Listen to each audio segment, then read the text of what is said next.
fill up the stadium with Lion spirit and cheer along with us as we drink up the pride with these cheers.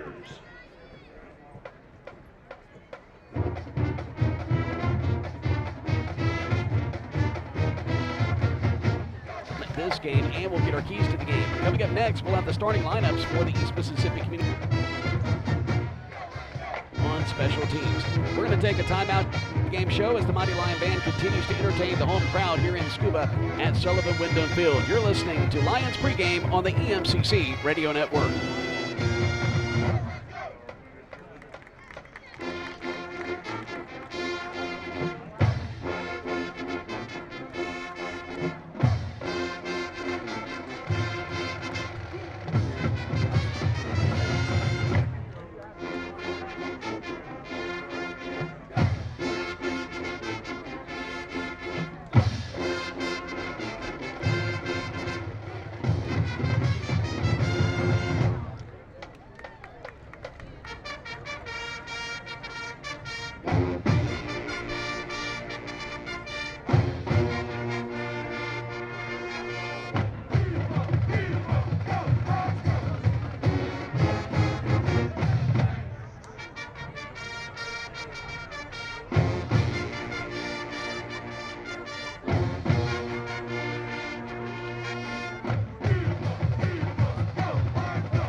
That's the spirit now. Please welcome the Eastern Bells Dance Line. This will be dancing to the driving rock tune from the blockbuster movie Sing, called Faith.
Scuba, Mississippi. This is Lions pregame, and this is EMCC football as the Lions on the Bulldogs of Holmes. EMCC, once again, your number one ranked team in the country. There are 4 teams from McJC play that are in the top 25. Northwest dropped from number 2 to number 5 after their loss to EMCC last week. Jones checks in at number 7, so there's 3 teams in the top 10 from this league, and Defiant Lincoln Community College coming in at number 20.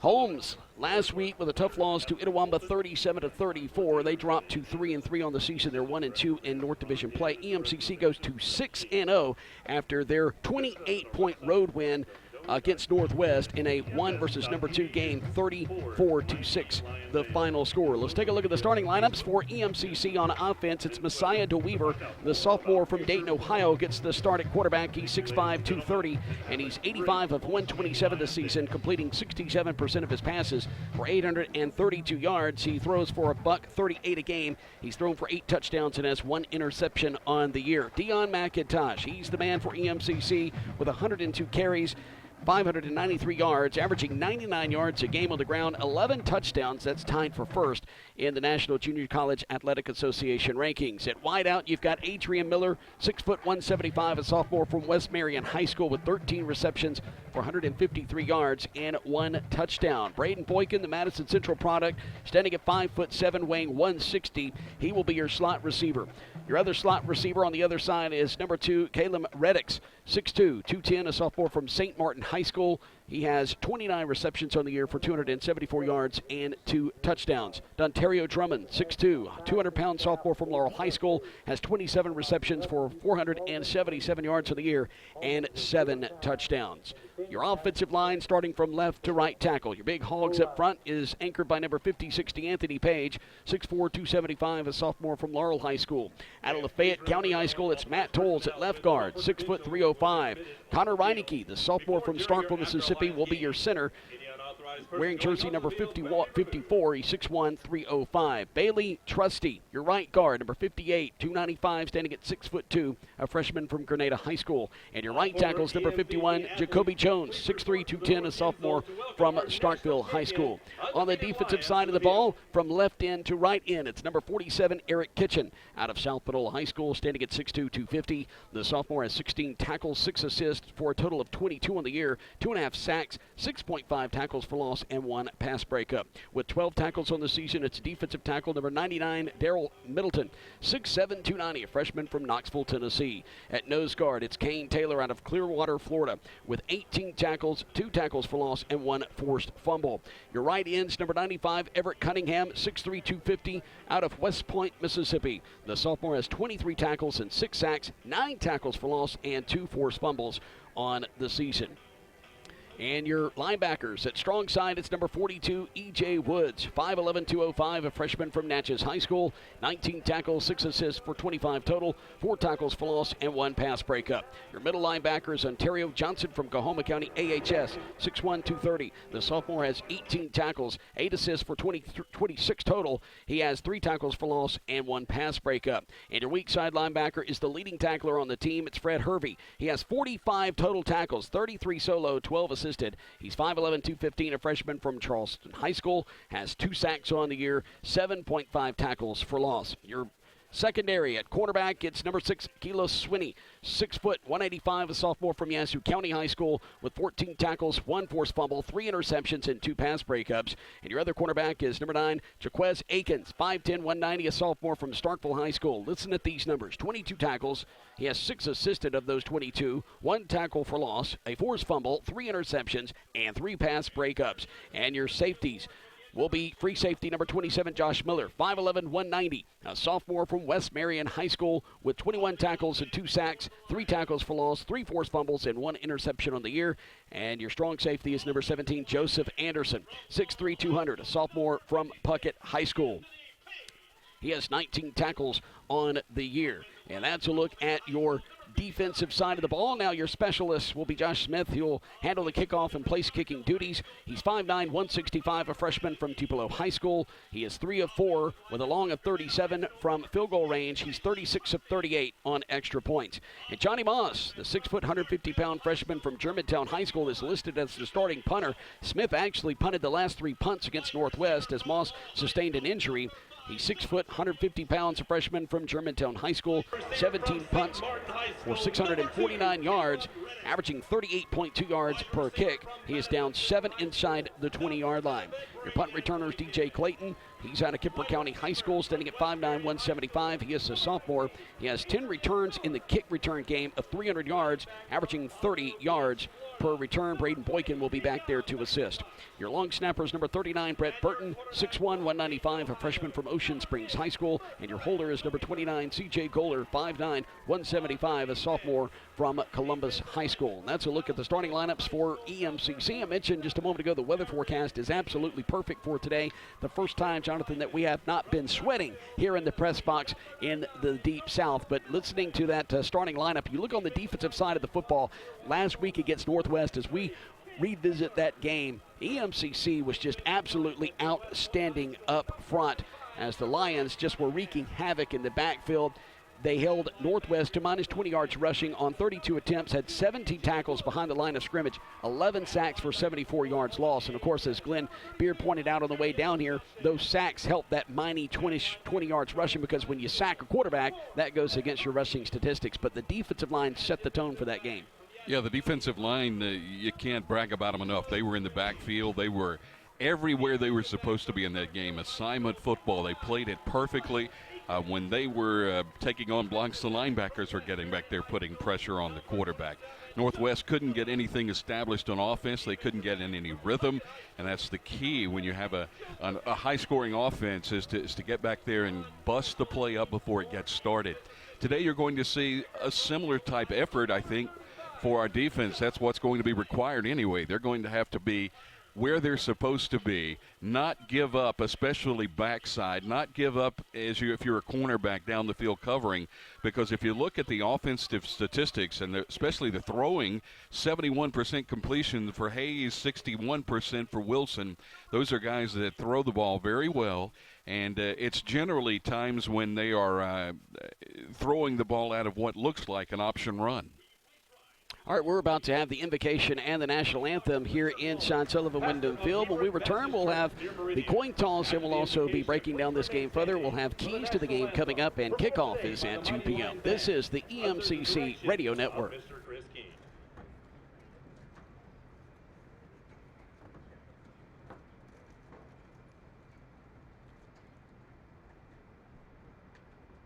pray. Our Heavenly Father, we come to you this day giving you praise, honor, and glory. Thanking you for this day, the sunshine and the weather. EMCC alumni and all their supporters, our staff and our faculty, this place of higher learning for all of these students. We pause for just a moment, Lord, to thank you and give praise and honor for this institution and the many years that it has stood here by virtue of these very people that are here this day. May you bless each and every one. We also pause a moment for those that are going through the crisis of Hurricane Michael. Lord, may you touch, bless, and be with each one. So many horror stories. Lord, just bless those people.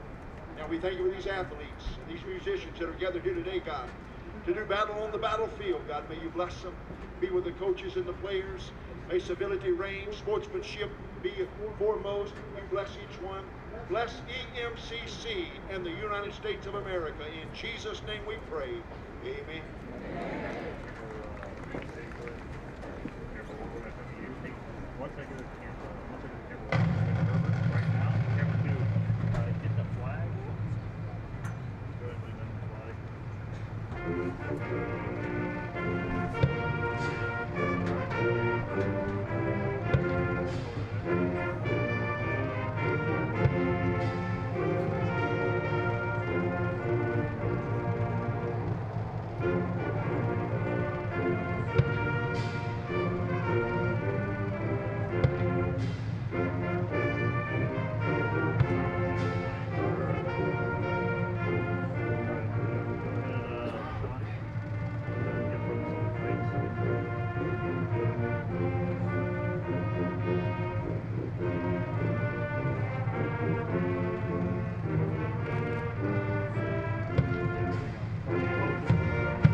States of America with the Star-Spangled Banner and a flyover as you heard the planes just a second ago. Glenn Beard's on the field. He's getting ready for the coin toss. And Glenn, tell us a little bit about the atmosphere. It's homecoming. You expect a lot of people to be here. I see cars still filing in, and there's tents to the left in the little valley outside Sullivan Wyndham Field where folks are tailgating.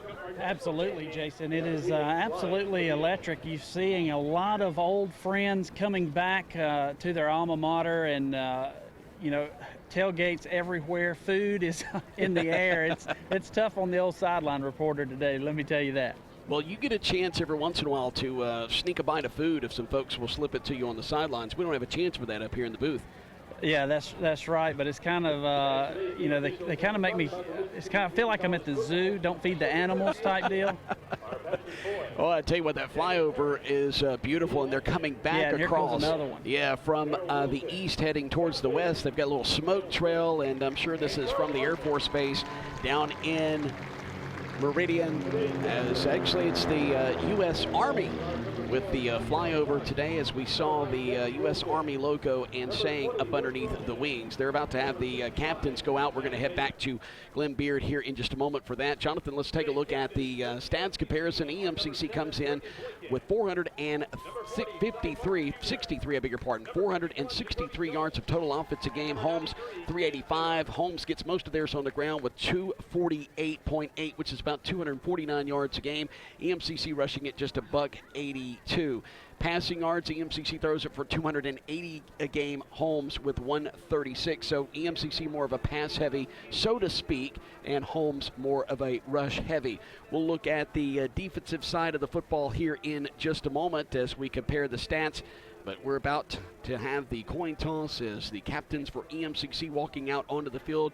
Braden Boykin, your slot receiver. Cy Martin from the defensive line. Jacoby Jones for the offensive line. And LaQuinston Sharp, who is an injured Lion, will not be playing today. He is a captain, though, still of this football team. And they're slapping hands with the captains for the Holmes Bulldogs. And Kane Taylor actually is out there on the field as one of the captains. Let's go down to the field for the coin toss. Thank you, Jason. Let's listen in.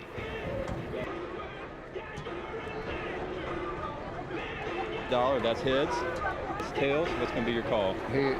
What do you say? I'm going to let it hit the ground, all right?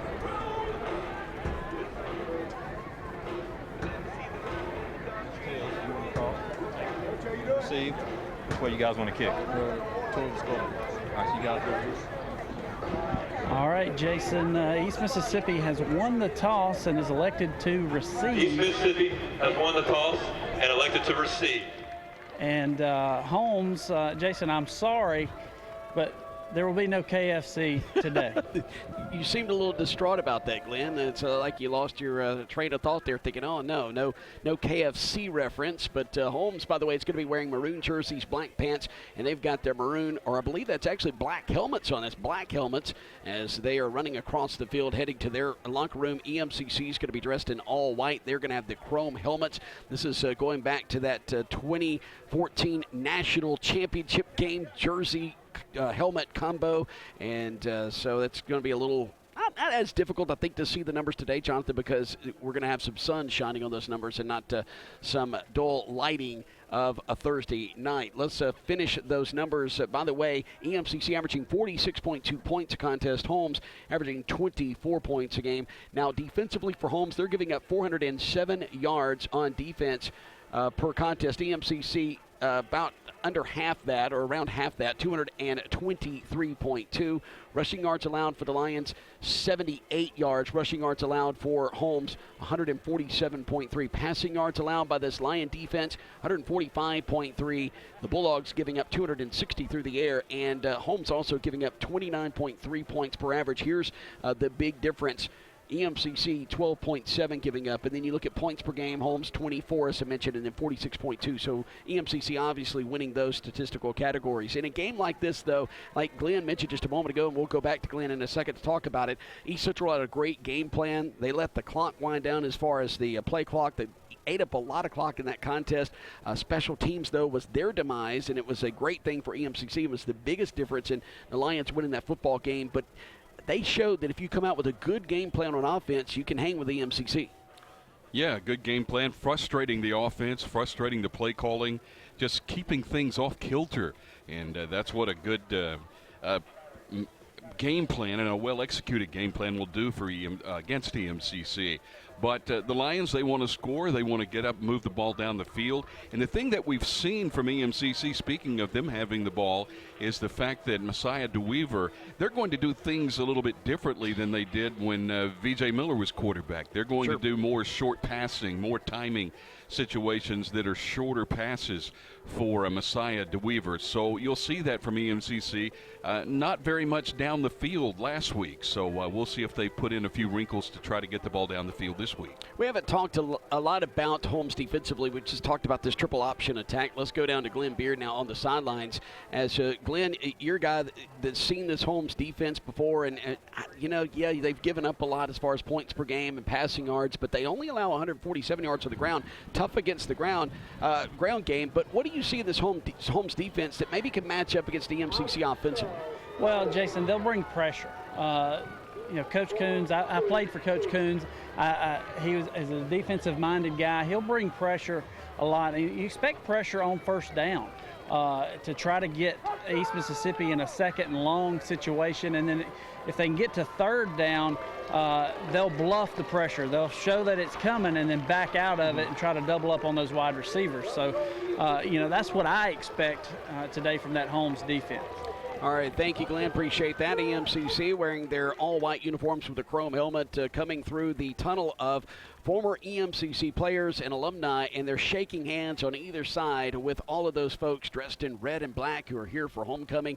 What a great gesture that these guys do, and it's all started by Buddy Stevens, but saying, hey, you're going to go through and thank these guys for all they've done for EMCC and their continued support for this football program. Holmes has come out onto the field. They're huddled up around the 40-yard line like we're about to kick this thing off. We're actually 3 minutes and 25 seconds away from kick. So we're going to take our final pregame timeout back in 2 minutes with the opening kick. And before we have that kick, we will have our keys to the game. This is the EMCC Radio Network.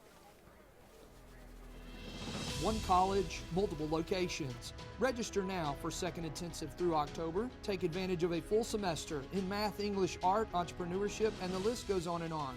Our website is www.eastms.edu. Apply now. For scuba, call David Williams. And at Golden Triangle, call Tawana Bauer. By the way, register now.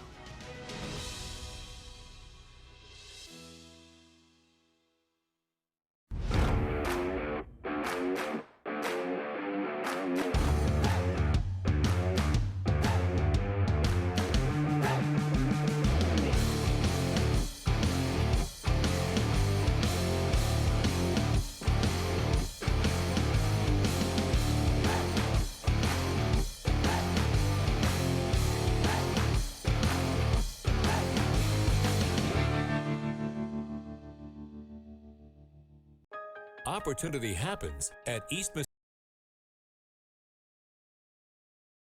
Smith, 3-104. What's his?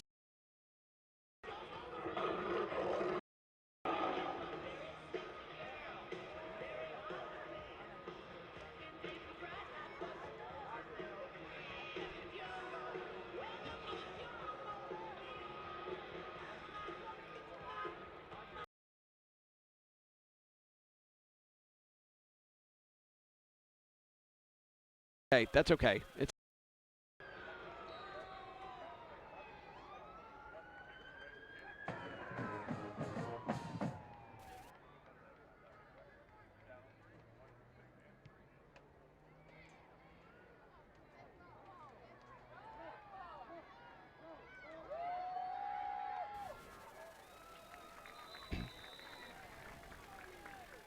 well, we've just had the opening kick. Holmes kicks it from left to right and bringing it back from the 6 up to the 31-yard line. From right to left is Braden Boykin. So EMCC will start from their own 31. We apologize for missing the opening kick. Starting a little early here in Scuba. They kicked it when there was 1:58 on the clock.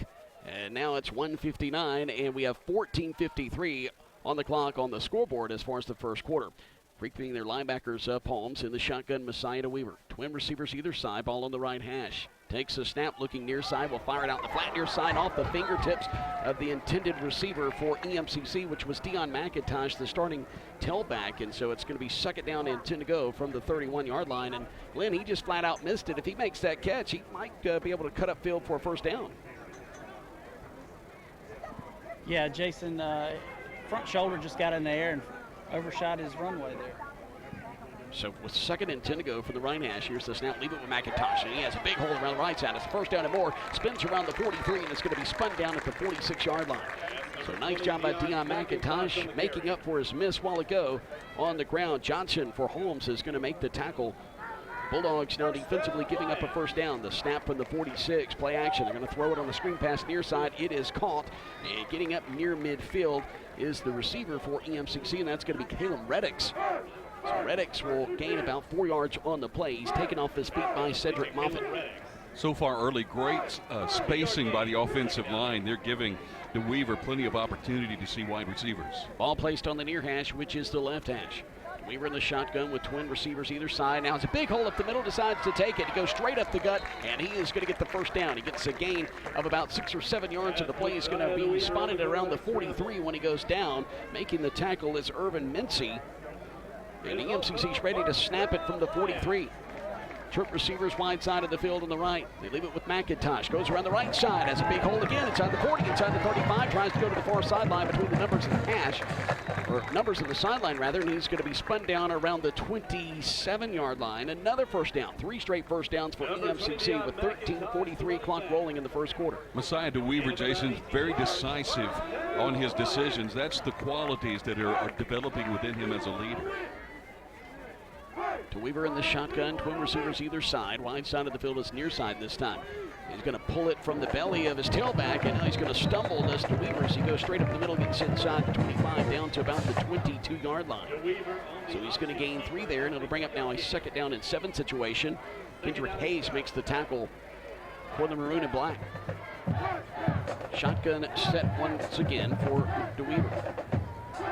Play clock down to 22. He snaps it, fires it near side, and it is caught by Reddick, and he is going to be dropped around the 17-yard line.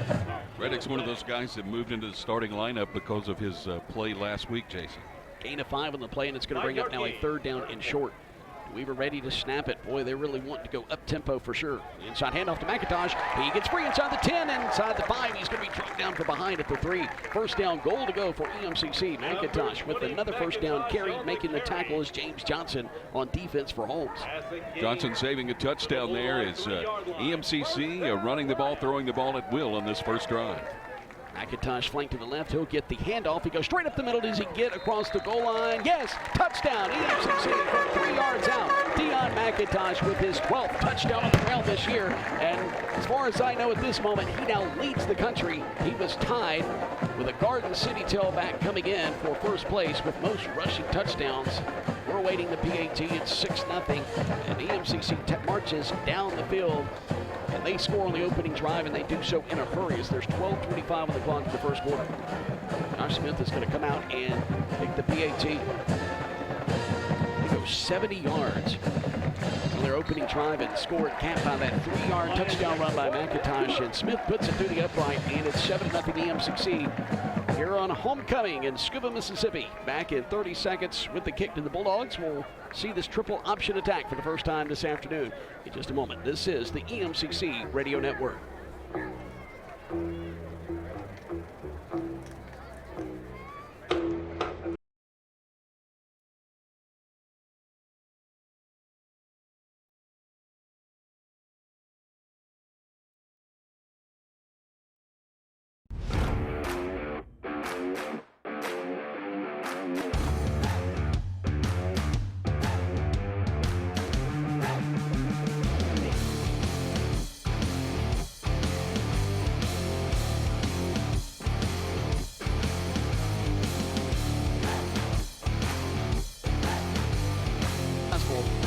Cap guard drop.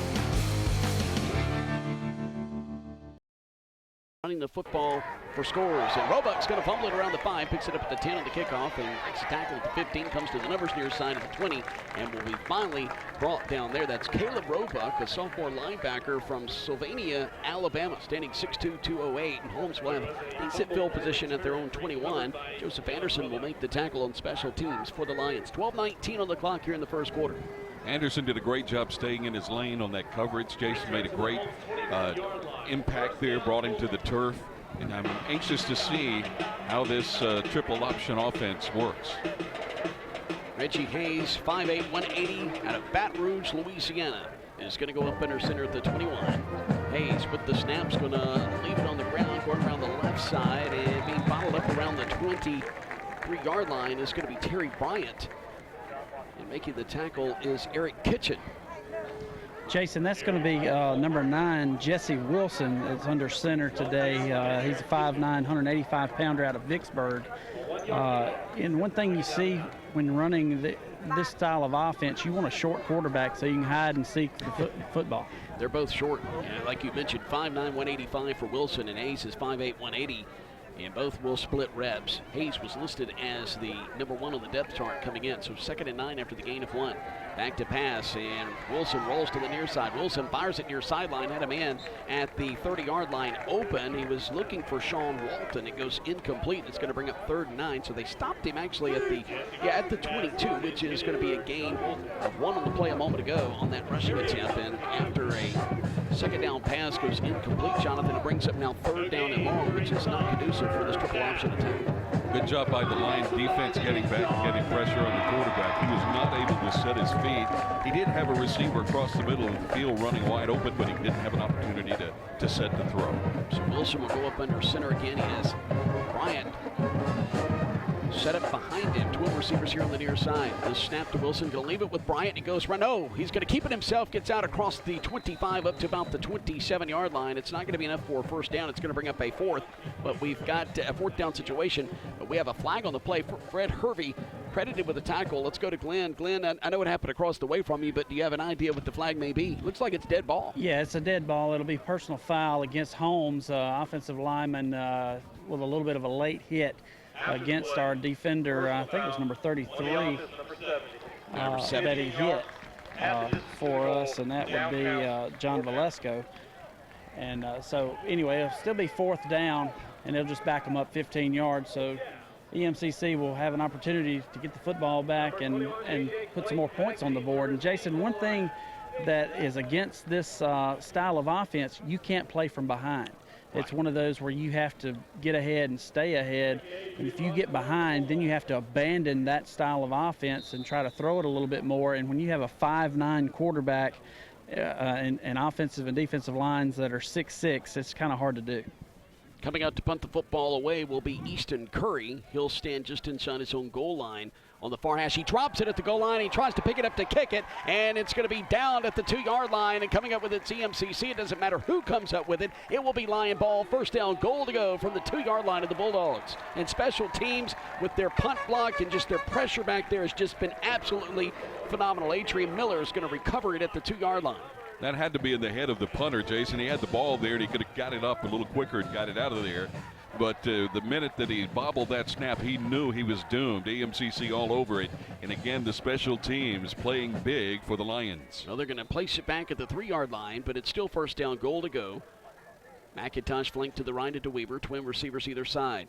Ball on the right hash, the snap from the 3, and they pull it from the belly of McIntosh, or do they? It looks like DeWeaver fell forward like he had the ball, and McIntosh is going to be placed down at the 6-yard line, so he's going to lose 3 yards on the play. They're going to have some mass substitutions here on offense. It looks like we're going to have Taekwon Ulmer is going to come in at quarterback. Ulmer is going to be in the shotgun. Reddick's flanked to slot receiver position near hash. Now he goes in motion on the jet sweep. They fake it to him. Here goes Ulmer around the right side, bounces to the outside, and he's going to go to the 5 to the goal line. Touchdown, EMCC. Taekwon Ulmer, the receiver out of Laurel, Mississippi, turned quarterback, now goes into the end zone, and it's a 6-yard rushing touchdown. And the Lions are on top 13-0 pending the PAT. 10:31 on the clock here in the first quarter. A completely different skill set from Ulmer as he got the ball, started to go right and cut it up in, but then he just darted to the left, or darted on farther out to the right toward the sidelines, was able to dive into the end zone relatively easily for the touchdown. So Smith will try to convert his second PAT of the game. Snap is back by Burton, the hole by Goler, and the kick by Smith is through the uprights, and AMCC leads it 14-0 with 10:31 on the clock in the first quarter. We'll be back with the second kickoff to the Bulldogs in just a moment. It's 10:31 to go first quarter, and EMCC up 2 touchdowns. It's homecoming in Scuba. We'll be back in 30 seconds. You're listening to the Lions Football Network.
the 3-yard line. They didn't block the kick, but it was a bobbled snap by Curry, the punter, and then he couldn't handle it, and he drops it, and then he gets smacked around the 3-yard line, and that's where EMCC's Adrian Miller falls on it. Nose of the football at the 35-yard line, so Ulmer takes it in from 6 yards out after that. And that's where we stand 14-0 EMCC. Wilson with a snap, and he's going to fake the give, pitches it to his outside man. He's going to go up the numbers around the 40-yard line. So he's going to get about 5 on the play, and that's going to be Gabe Short with the carry. Cy Martin Jr., the LSU transfer, is going to make the tackle.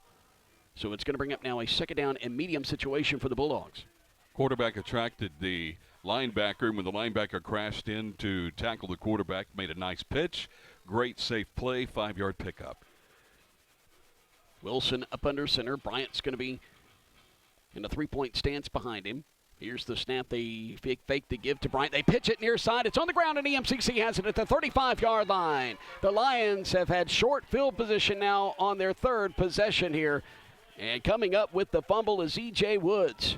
EMCC has dominated this football game in the first 5 minutes and change. 14-0, and they have the ball at the 35 of the Bulldogs. Paulino Bell putting all kind of pressure on the quarterback prior to him being able to pitch the ball. Great job by Bell in the defensive line. Good job by EMCC. You get guys staying at home, taking care of their assignments, and great things happen. Messiah to Weaver back out there with twin receivers either side. Ball placed towards the near hash, moving from right to left. Play action. He's hit, and the ball's out. And Holmes is going to pick it up around the 43-yard line. And they're going to say he's actually up at the 44 yet. Rolled from the 43 to the 44. The pile actually rolled. And it's going to be Holmes who's going to come up with the fumble recovery. Yeah, Jason, right there, first down, brought pressure, hit Messiah right under the chin. He couldn't hang on to the football, and that's a turnover. Irvin Mincy with the sack, and Kendrick Haynes is going to come up with the turnover. And boy, EMCC shoots itself in the foot there, and Holmes has pretty good field position at their own 44-yard line, moving from left to right. So that was a short rest for that Holmes offense. Twin receivers to the left, moving from left to right. Wilson takes a snap from up under center. Is going to hand it off to his tailback, who goes straight up the middle. He's going to be hit at the 45 after the gain of 1. I believe that's Bryant on the carry for Holmes, and that'll bring up now a second down and 9 situation. Good job by the defense filling those gaps up front. Made a nice play, second down and long. You don't want to be playing for long distances here if you're Holmes. You want to be able to pick up 4 or 5 yards at an opportunity on those runs. So we'll see what kind of wrinkle they can pull out of their pocket here with second down and almost 10. Eric Kitchen with his 23rd tackle on the season. He's credited with that stop. He's 6'2", 250 out of South Panola High School. They had a big win over Tupelo last night, 21-7 in 6A football in Mississippi. They faked the give, and being tripped up around the 48-yard line is Wilson, the quarterback, and he's going to gain 3 on the play. So it's going to bring up now a 3rd down and 6 situation. Tripping him up is Eric Kitchen once again. So back-to-back tackles for the South Panola product. 8:52 clock rolling here in the first quarter. 14-0 EMCC on top. He may have actually fallen over Lane Outlaw, Jason, as he was down on the ground there.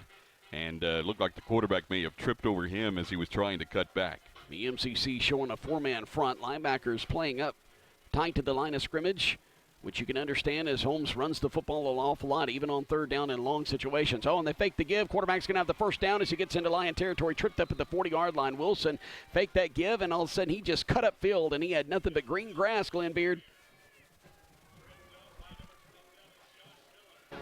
You're exactly right, Jason. Just missed assignment right there. Somebody got caught looking inside, and nobody had the quarterback. He was unaccounted for, so that led to a big gain. You're just so used to, as a defense, flying to the football for most games, and all of a sudden you play a team like this where you have to play that assignment football, and instincts shouldn't be there. Assignments should be made, and you're going to have those, so you just got to recover from it, though.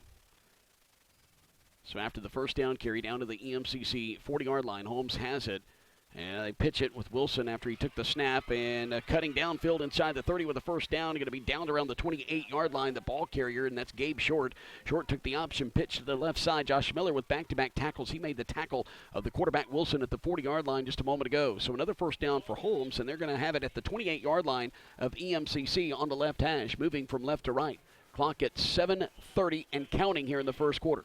Short, the Brookhaven native, shifty runner, as we were talking with some of the Holmes people before the game, and they were talking about the guys in the A-backs are like water bugs. And he certainly looked like one there, weaving in and out of EMCC traffic. Taking the snap up under center is Wilson. He's going to fake the give, keep it himself, and he's going to be stopped for no gain around the line of scrimmage. There's a penalty flag, and that's going to be against Holmes, and they're going to get Nick Thompson, an offensive lineman, 6'4", 280 out of Madison, with a late hit. A while ago, Lane Outlaw, a sophomore offensive lineman out of Kosciuszko, was credited with an offensive personal foul, rather. And so it's going to back him up 15 yards, and that's 15 yards they can ill afford. So now it's going to bring up a 2nd and 25 situation. And Glenn, it's kind of chippy down there, this offensive line. They saw the film last week and what this EMCC defensive front was able to do to Northwest, and they've kind of come out with a chip on their shoulder.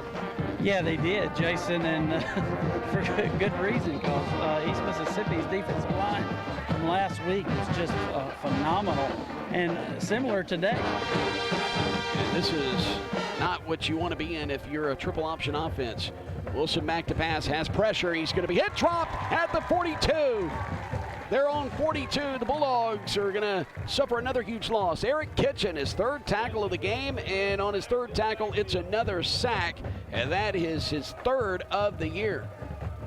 Holmes was trying to set up a screen pass to the far side of the field.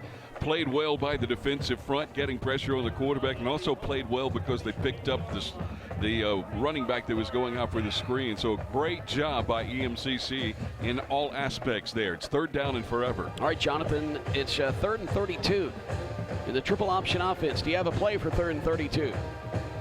Ball on the left hash at the 43-yard line, moving from left to right. Here's the snap by Wilson, drops back to pass, just heaves it. It's a wobbling duck. He has a man open for a moment around the 25, but EMCC closes in on coverage. His intended target was Kendarius Evans, a 6'2", 175-pounder from Pearl, Mississippi, and it falls incomplete. It's going to bring up a 4th and 32, or 42, I beg your pardon, from their own 42-yard line. Nice job by the cornerback there as he picked up the wide receiver that was going after that pass and just got up, got in his face, deflected the ball. 4th down and forever, and EMCC will have another opportunity here as Holmes will try to pin him deep. DJ Clayton will stand inside his own 20.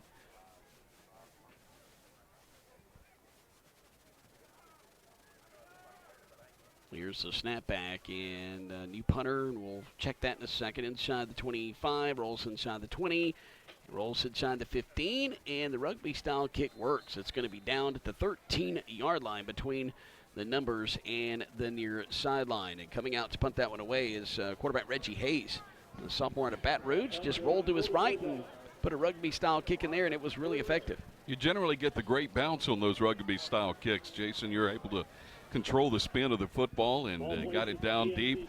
For Holmes, it's their deepest starting point in the ball game. So Lion football moving from right to left. They have it at their own 13-yard line. In the shotguns to Weaver. Has McIntosh flanked to his right. He hands it off to McIntosh, who goes up the middle, and he's going to get around the 14. So a gain of 1 for Deion McIntosh. And so it's going to bring up now a 2nd down and 9 situation. There was a pile of maroon jerseys, but Luke Wilson's going to be credited with the tackle. Clock rolling now, 5:28 to go here in this first quarter here at EMCC on homecoming.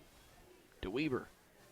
Lifts his right leg, will receive the snap, has pressure up the middle, and he's going to swing it near side, caught, and out across the 20 and up to about the 23 is going to be Rashad Eads. And so Eads will be short of the 1st down, but it's going to bring up a 3rd down and short from the 22-yard line. They've got to get to the 23, so a 3rd down and 1 coming up. Here's the snap. On a quick snap, they leave it with McIntosh. Bottled up the middle, but bounces to the outside around the right side. That's the 1st down and more across the 30, and he's going to be tackled around the 35, and a penalty flag flies late, Glenn, and not certain what that's going to be. Maybe too early to go down there and ask you, but with 4:52 to go, we have another penalty flag, the 3rd of the game. I'm not sure, Jason, if it's not maybe a targeting as a Holmes. Well, it's going to be a holding against East Mississippi, but there was a Holmes defender that came spearing in right late on the pile right there, and I thought that's what that flag was. All right, thank you, Glenn. So it's going to be holding on EMCC. And it was after the spot is going to be placed, it'll be back at the 24-yard line. So it's going to bring up a first down for EMCC, but they're going to have to do it back from their own 24 rather than around the 45-yard line. So the Lions with DeWeaver in the shotgun. He'll survey that Holmes defense. You've got a 4-man front. Now they're going to creep back those linebackers in coverage on the snap, and they fires it to a wide-open man called 42-yard line. Slips the tackle at the 45, and that is Reddick. He's down the right sideline inside the 20, 10, 5, touchdown. That's Eads. So Rashad Eads is going to make the reception for EMCC, and it's a touchdown. Oh, my goodness. On 1st and 10 from their own 24. Great job by the running back picking up that blitzing cornerback who had just a bead on the quarterback. The running back got down low, took out the running back. DeWeaver had plenty of opportunity to hit the wide receiver on the run, and boy, Messiah DeWeaver's playing the game of his life today. Rashad Eads now with his second touchdown reception. It goes for 76 yards.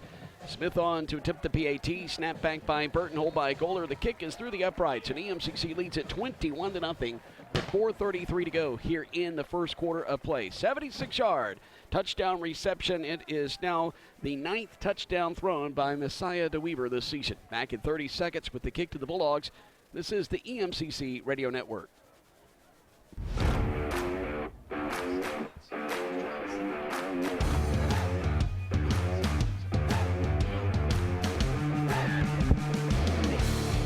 Better. Real.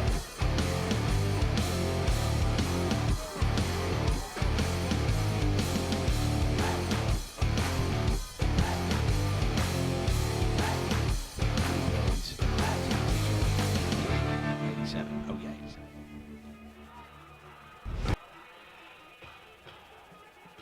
4 plays, 87 yards, a minute 15 taken off the clock by EMCC. It was a 76-yard bomb from Messiah DeWeaver.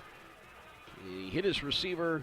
Rashad Eads in stride between the numbers and the hash at the 43, and then Eads did the rest. And the kick's going to angle near side. Roebuck's going to drop it out of bounds at the 2-yard line.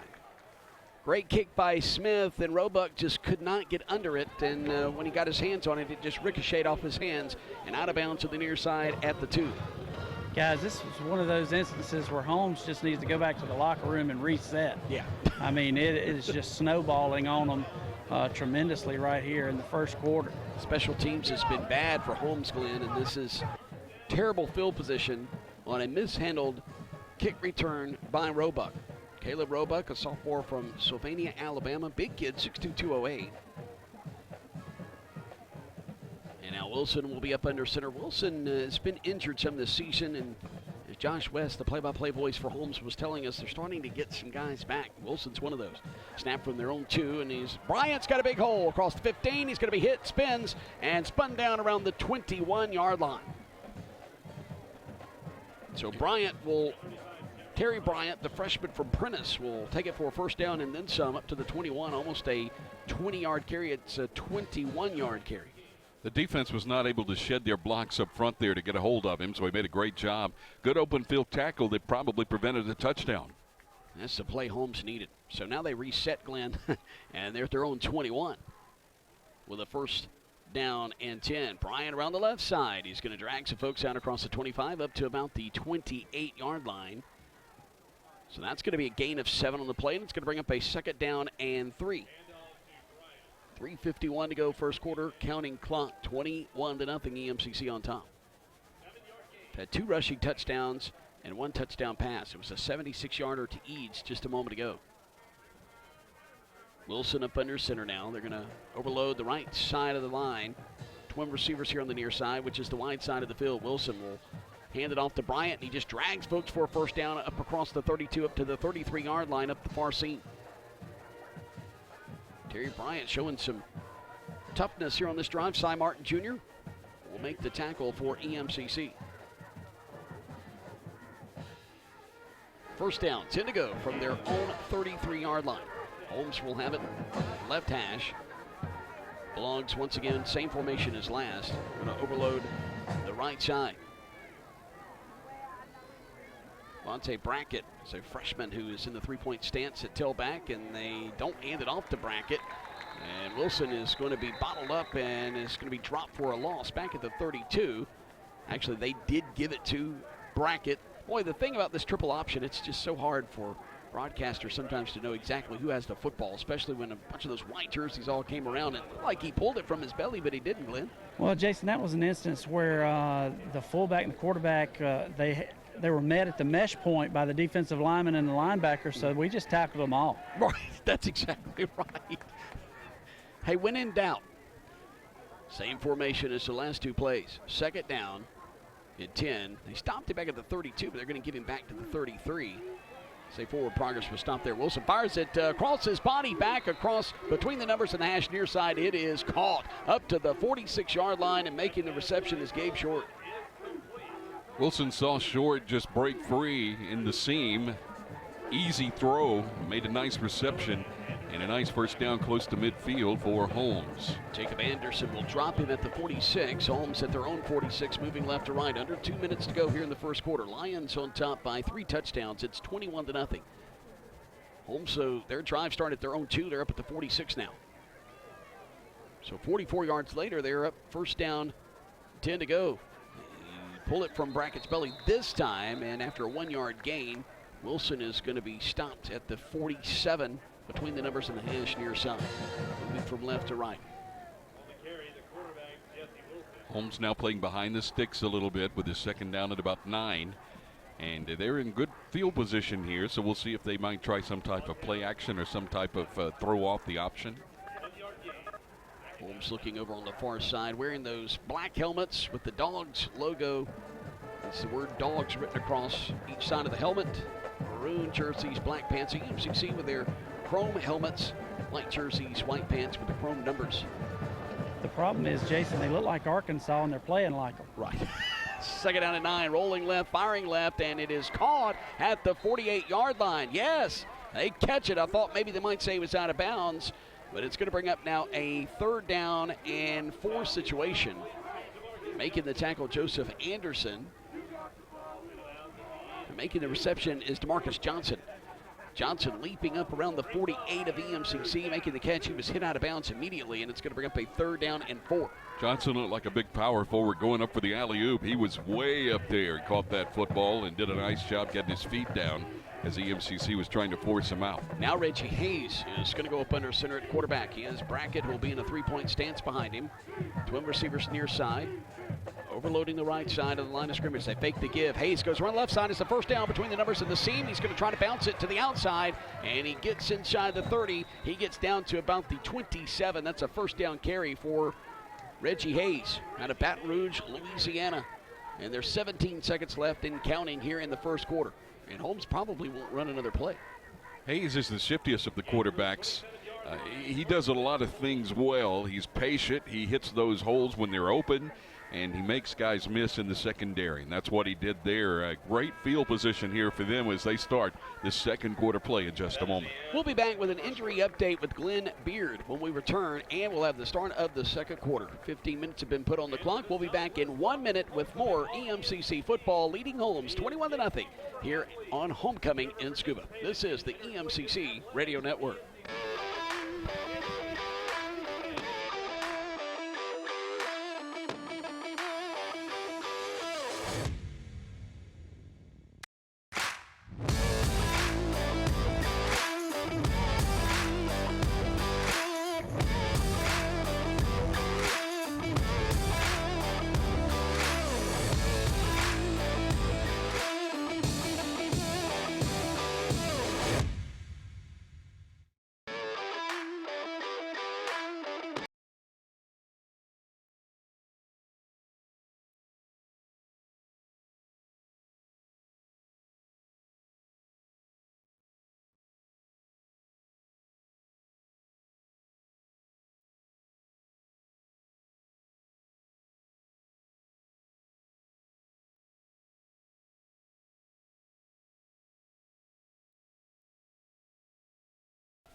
Beard here in just a moment, but we're ready for the start of the second quarter. Put 15 minutes up on the clock, 21-0. EMCC on top, and it's a 1st and 10 to go for Holmes. They're down to the Lion 27-yard line. Ball's going to be on the left hash, which is near hash. Moving from right to left. The snap by Hayes. He's going to fake the give, comes around near end, gets around the 25, so gain of 2, and that'll bring up now a 2nd down and 8 situation. Let's go to Glenn Beard. EMCC is going to be without their punter today, and I don't know if that's really going to make a difference for the Lions. They may not punt the football. Yeah, Jason, the punter last week suffered a concussion, so he's still under the concussion protocol. And of course, as we said earlier in the broadcast, our kicker will handle all the kicking duties today. But as you said, it may not matter. Offensively, the Lions are really rolling. Thank you, Glenn. Of course, he's talking about Johnny Moss. Johnny Moss, the Germantown High School product, 6 foot, 150-pound freshman. Up under center is Hayes. Hayes will take the snap, turns, leaves it with his tailback. He's hit at the line of scrimmage and dropped for no gain. And that's a big stop for EMCC, and that's going to be Jeremiah Brazil is going to make the stop for the Lions. And he makes the tackle of Bryant. Brazil coming up big at the line of scrimmage. 3rd down and long now. This is another one of those situations. Do we see a pass here, or are they going to try to position themselves for an opportunity to kick a field goal, at least to get on the board, to get some momentum, get some confidence? We'll see what Holmes does here. Both teams had 6 first downs in the first quarter, but EMCC leads at 21-0. Holmes 17 carries for 62 yards, EMCC 11 carries for 68 yards. Overlining that right side of the line of scrimmage now. The snap by Wilson. He's back to pass. He's got some backside pressure, steps up, squirts to the left now, fires it to a wide open receiver. Short catches it at the 12, but he is hit. And when he is hit, he is dropped. He wouldn't even hit that hard, but boy, he went flying down. And Joseph Anderson comes up and bumps him and knocks him to the turf. And it's another 1st down. That's now the 7th of the game for Holmes. Hayes from Baton Rouge, Louisiana, looked like he was chasing a boudin ball back there, Jason, as he was just floating all around. You know, having a shifty quarterback like that, even without all that great size, if you run a rolling pocket or get him outside, he's going to be very effective, especially throwing back across his body like he did there. It was a nice completion for a 1st down. Holmes with a nice drive here. Twin receivers to the right, wide side of the field. At the 12, with the 1st down and 10 to go. That's the Lion 12. Wilson fakes the give, and when he spins around to take the football downfield, he is going to be dropped back at the 15 for a 3-yard loss, and it'll bring up now a 2nd and 13, and that's Daryl Milton coming up with the big play. Middleton came into the contest with 12 tackles, and he had 0.5 sacks and 3 tackles for loss. EMCC just looking down there, looks like the Oakland Raiders with that silver helmet, the white jersey, silver numerals, white pants, and so far playing a little bit like the old style Oakland Raiders. Every once in a while that sun will blare on some of those numerals for EMCC, and it just blares them out. Blurs them out, I should say. You don't know what number's what. The snap from the 15, they fake the give, and he goes straight up the middle between the hashes down to the 11, so he gets a yard of that back. So that's going to be a gain of 4 on the play down to the 11-yard line. Ontario Johnson will drop him to the turf, and it's now a 3rd down and long situation for Holmes with 11:48 to go before halftime. Terrific job by Johnson of staying home and making sure to maintain his assignment. He was right where he was supposed to be, or that would have been a nice play for the quarterback. But 3rd down and long 7 here for Holmes. They are at the 11-yard line of EMCC. So a 3rd down and long situation. Florida in the 4th quarter leading Vanderbilt 37-27 with 37 seconds to go in that game, and Tennessee beats Auburn 30-24. Hayes with the snap goes straight up the middle, and he's going to get inside the 5. He's got a 1st down if they mark it where I think they're going to mark it, and that's between the 4 and 5-yard line, and it is a 1st down, so 1st down and goal to go for Holmes. Talking about Tennessee defeating Auburn, Jeremy Pruitt learned to do that when he was at Alabama. He just picking up a little bit on Nick Saban's style. I know Tennessee's a team that is coming together. They're playing better and better. They still don't have the athletes, I don't think, to compete with any of the elite programs in the conference, but they are a team without doubt over the last couple of weeks that's getting better and better. So 1st down, goal to go for Holmes. This has been their best offensive possession of the 1st half. 10:39 to go before halftime. The snap, they leave it with Bryant, goes straight up the middle, and he's going to pull his way down to the 1-yard line, but he is going to be stopped as he runs into a white wall there. EMCC wearing all white. Ontario Johnson will wrestle him to the ground at the 1 yard line, so it's going to bring up a 2nd and goal situation from the 1. Knocking on the north end zone door, moving from right to left. Holmes huddled up around the 5 yard line. They'll break huddle. You come up to the line of scrimmage. There's 22 seconds to snap it. Hayes survey that Emcc defense, and now we have a timeout. And I believe Emcc calls it. Yes, they do. They want to talk about this defensively. 2nd down and goal to go from the Lions 1 yard line. For the Holmes Bulldogs, Lions on top 21-0. They want to keep the shutout going. 10:09 to go here in the second quarter. Back in 30 seconds. You're listening to the Emcc Radio Network. 15 plays, 97 yards so far. Yeah, that's the beat. That's the.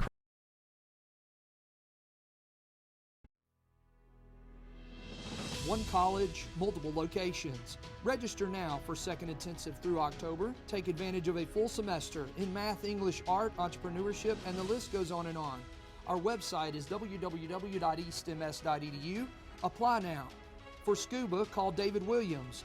And at Golden Triangle, call Tawana Bauer. By the way, register now.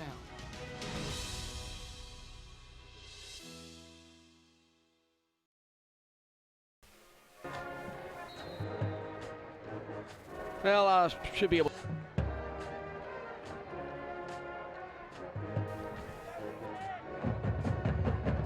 Second down to goal to go from the 1 of Emcc. Snap by Hayes, leaves it with Bryan. He goes in. He follows the right guard from the right side, and he will dive into the end zone. Touchdown Holmes from a yard out. That's their 16th play, and they went 96 yards. Or 98 yards, beg your pardon, yeah. 9 minutes and 17 seconds off the clock. So Glenn Beard, that was a big-time possession for Holmes, and they kept the football away from Emcc, and they now will trail here by 2 touchdowns if they convert the PAT. Yeah, that was an outstanding drive if you're from Holmes. Defensively, it was tough to watch. Snap is back. Here's the kick, and it is through the uprights. So converting is Connor McKay, the sophomore place kicker out of Madison, Mississippi. And it's 21-7. Emcc with the lead. We'll be back with the kick to the Lions. 10:06 to go before halftime. You're listening to the Emcc Radio Network. Opportunity happens at East Mississippi Community College. The opportunity to jumpstart your education with our affordable tuition and financial aid options. The opportunity to explore many career paths with our industry-leading workforce training and academic programs. The opportunity to become a national champion on and off the field. Turn opportunity into reality. Register today at East Mississippi Community College. Opportunity happens here.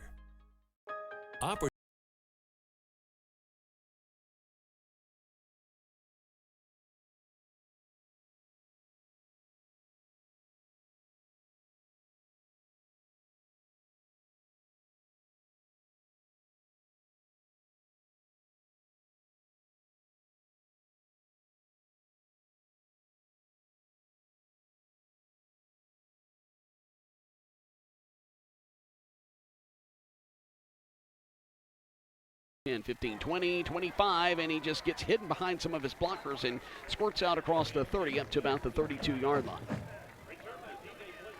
Tyshawn White will make the stop. It's going to be about a 25-yard return. I think at 23, they're going to spot the football at the 33-yard line. So Emcc will have it their own 33, moving from left to right. Glenn Beard, we talked about it being a little bit cooler today, but it's still warm down there with that sun out here in the middle of the day out on that turf. Yeah, Jason, you can add 10 to 15 degrees when you're standing down here on the turf. Here's the snap by DeWeaver, and he's going to leave it with Keon Moore, who's checked into the contest. Moore is going to take it up to the 34, so gain of 2 on the play, and that will bring up now a 2nd down and 8 situation. Football will be spotted near the 35-yard line. We'll get you caught up on all the college football scores at the half. Short receivers to the left, which is the wide side of the field. Holmes keeps bringing a linebacker up, but then they drop him in coverage. And they do it again. Here's the snap to DeWeaver. Looks left. DeWeaver's just going to tug it and run it, and he's going to bounce to the near side, and he's going to be tackled around the 42 at the numbers. And he's going to be close to a 1st down, a yard shy, so it's going to bring up 3rd and 1. DeMonte Holman will make the stop for Holmes. Aside DeWeaver just lowered that shoulder on Holman there at the end of the play, Jason, to pick up that 9th yard. Good job by DeWeaver. The snap to DeWeaver, leaves it with Moore, goes straight up the middle. He's going to have the 1st down and more, and he gets inside Holmes territory down to the 48-yard line. Keon Moore, boy, what a backup tailback to have in your back pocket. Jatavius Whitley will make the stop for Holmes. He's a starter there on the sidelines, and they try to give him equal amount of reps. Here's the snap play action. They throw it to Reddick over the left side. Reddick goes between some would-be tacklers, and he's going to go down the far sideline inside the 20, and he's going to be stopped around the 15, but I think this one's coming back. I heard someone here in the booth yell holding, Glenn. Yeah, that's exactly what it is, holding. And you saw it on that far sideline there about the 45-yard line, so that's a spot foul, so they'll back it up from right there. Thank you, Glenn. EMCC playing on a Saturday. This is the only Saturday game they'll play until the playoffs, as it's homecoming. But it's college football day across the SEC. We'll get you caught up on Southeastern Conference scores and also top 25 scores. We'll get you ready for games tonight. We'll also look at scores from Thursday night in MAC-JC play and give you stats. We'll hear from Buddy Stevens. That's all coming up at the half. 8:47 to go here in this second quarter. So we have holding on EMCC and now a substitution infraction on Holmes. Oh, wow, and it's going to offset. So they're going to replay first down from the 48 of Holmes for EMCC, moving from left to right. Little extracurricular activity in Nashville, by the way, between Florida and Vanderbilt, and it was because of the two head coaches, Derek Mason for Vanderbilt and Dan Mullen for Florida. Wonder who started that one. Lots of testosterone there between those two guys, for sure. I'll tell you what, I wouldn't mess with Derek Mason. Have you seen him lately? Wow, he is jacked. He is a hard-working guy. Yes, he is. All the way around. One of the more liked head coaches in all of college football. The snap looking left to Weaver goes right over the middle, and he has a man is going to catch it. DJ Clayton down to the 42-yard line, so that's a nice pickup on first down. So that's going to bring up now a second down in medium situation. Gain of 5 for EMCC. Haynes with that stop and almost hit Clayton a little bit early, so good timing there from Haynes. Twin receivers to the left, Twins near side. They'll snap it from the 43 momentarily to Weaver. Lifts his right leg. Here's the snap. He's going to throw it near side, and it is caught by EMCC at the 36-yard line. Making the reception for the Lions is Austin Morphus, 6'3", 200-pound freshman from Pontotoc, Mississippi. Pontotoc with a big win in high school football last night over Caledonia by a point. DeWeaver making great reads now. He's watching for those defenders to do different things, and when they fall into that zone coverage, he's finding the open guy. First down to the 37. They swing it near side, and Clayton catches it, spins downfield. He had a tackler there who missed him around the 31-yard line, and that's Jonta Walker.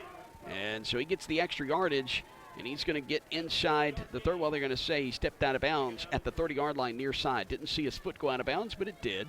So it's going to bring up a second down and short situation. 2nd and 3, gain of 7 on the swing pass near side. And EMCC moves on that left side of the offensive line, so that's going to draw the penalty flags. And so far, this had been a relatively penalty-free game, especially for EMCC in the first quarter. And now we have 7:29 to go before halftime, and the Lions got a couple of penalties on this drive, Glenn. Well, Jason, I'm not just totally sold that this one's going against the Lions. I think this one's going to go against the Bulldogs. I don't know if they are in the neutral zone or trying to entice the Lions to move by jumping or whatever. And I think it is. It's going to go against the Bulldogs. Wow, it's a delay of game on the defense. And they're explaining things to Jeff Kuntz across the way. And Glenn, you can understand Coach Kuntz is not happy. Well, what they were doing, and that's what I was trying to get out, but I didn't want to speak out of turn, but they were mocking the cadence of the quarterback. So that's called a delay of game on the defense. Well, Alabama did that to Sleepy Robinson in 1991, and Sleepy has not forgotten it. We'll explain a little bit later. Weaver with the snappy, and he goes straight up the middle, and he's going to dive to the 23. And he's going to gain about 2 yards on the play, so it's going to bring up a 2nd and 8. But Mississippi State 91 was in Tuscaloosa at Bryant-Denny Stadium. They had the ball, I believe, inside the 5. And Alabama had the snap. They were trying to mock the snap cadence and drew someone off sides or a false start on Mississippi State. We're back to action, so I'll get back to the action as Moore goes around the left side, and he's going to be dropped for a yard gain at the 22. So it's going to bring up now a 3rd down and 7 situation. Cassius Walker, the freshman defensive back, is up limping a little bit. He stayed in the game, Jason, but he could be a guy that they may throw at here in just a second. My point was they got Mississippi State for a false start. The Bulldogs did not get into the end zone, and they lost that game. Twin receivers here to the near side. Back to pass to Weaver, and he's going to step up, roll to the near side, and he throws on a screen pass point blank to his receiver and inside the 5 and dragging folks to the goal line down at the 2-yard line. And that is Calum Reddick. Oh, my goodness. He's showing some power once he got inside the 5-yard line, and they kind of collapsed on him. But he dragged some folks down to the 2, and EMCC will have it first down goal to go from there, the Bulldog 2-yard line. Jason, one thing that kind of went unnoticed right there was the play of DeWeaver right there to dump that ball off at the last second. Yeah, and he was point blank, by the way, too. Snap to DeWeaver, and he fakes the jet sweep. He goes straight up the middle. DeWeaver's going to be stood up at the 1-yard line, but when he falls backwards, does he get in? No, he's going to be about a half-yard shy. Yeah, DeWeaver was hit hard at the goal line. They stopped him, dropped That's him. Ulmer, guys. Okay, gotcha. You should be able to tell the difference because he's got a bunch of bands taped around his legs. It looks like he's got striped socks on all the way up to his knees. Tyquan Ulmer is now the quarterback, but we have an injury timeout for Holmes, and as they assist him, we're going to be back in 30 seconds. EMCC will have it now, 2nd and goal to go from the 1 of the Bulldogs. This is the EMCC Radio Network.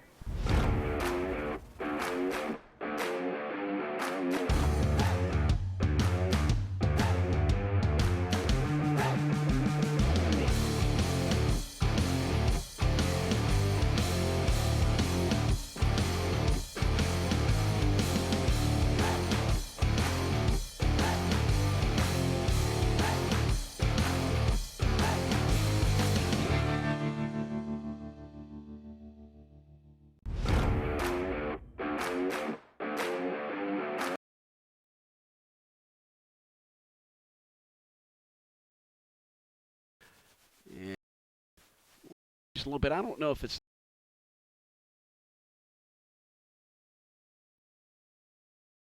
dazed. He was sitting up around the 1-yard line.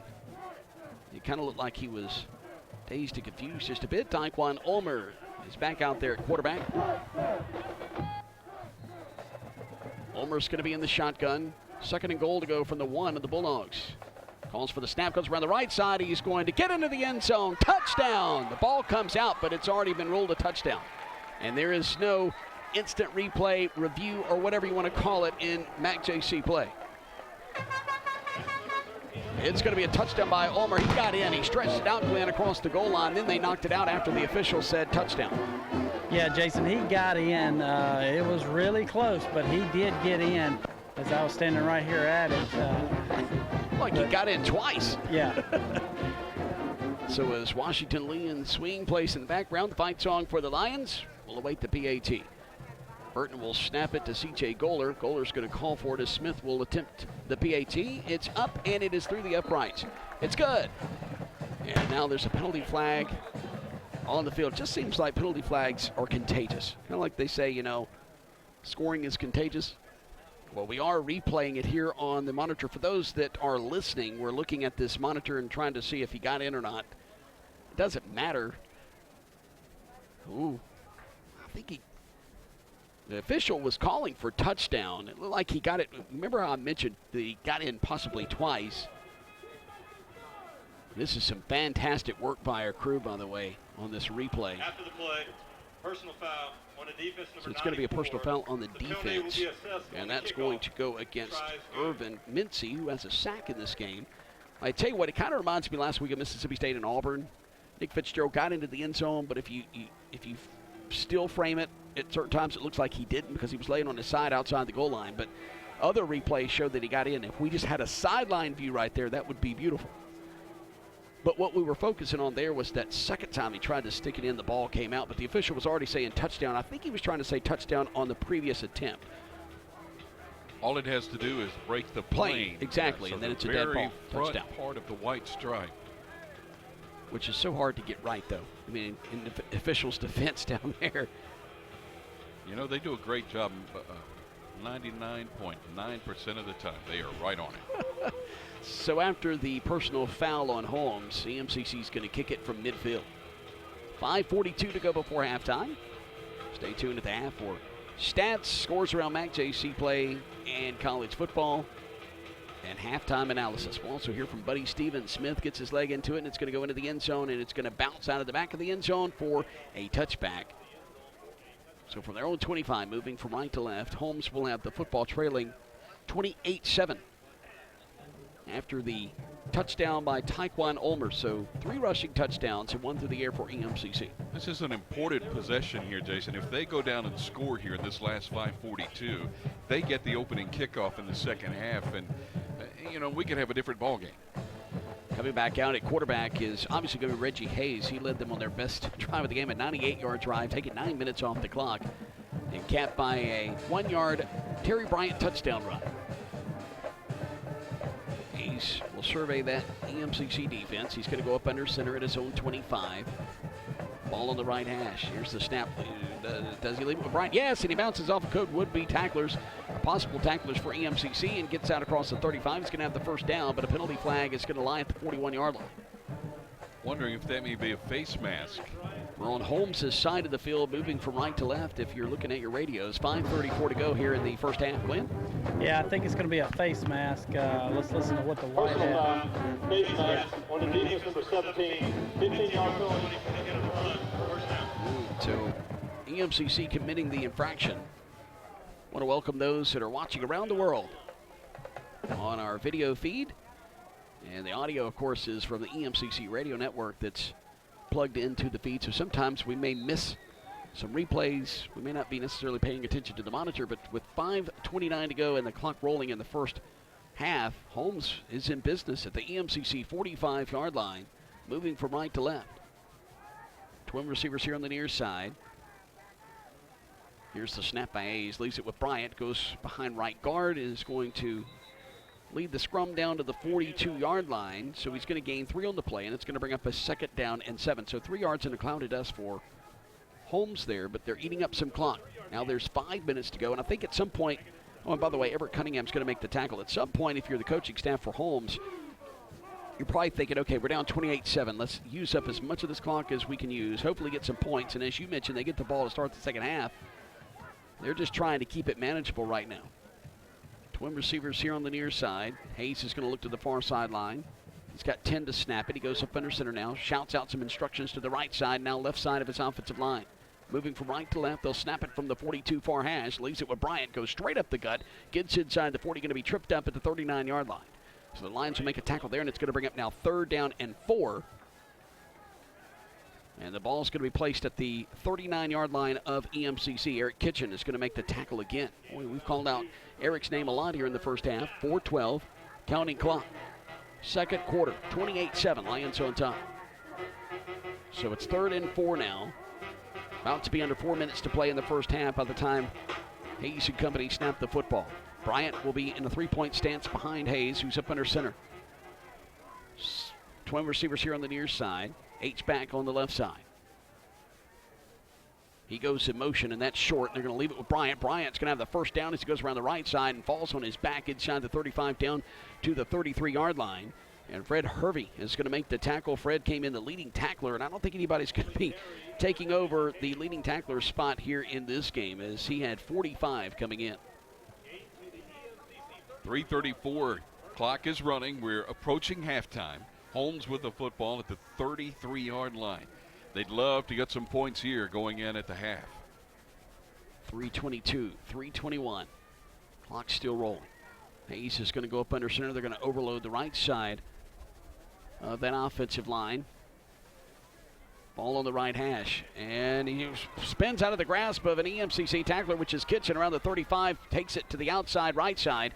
And it's going to get inside the 25-yard line, and he's going to be close to a first down. They've got to get down to the 23. So it's going to bring up a 2nd down and short. Boy, Kitchen had him, Glenn, back at the 35-yard line and just let him get out of his grasp.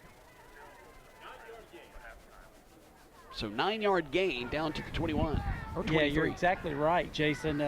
It's one of those things. He is a real slippery guy, and 2, you got to find him. When he's 5'9", hiding behind those big offensive linemen, it's one of those things that's hard to do.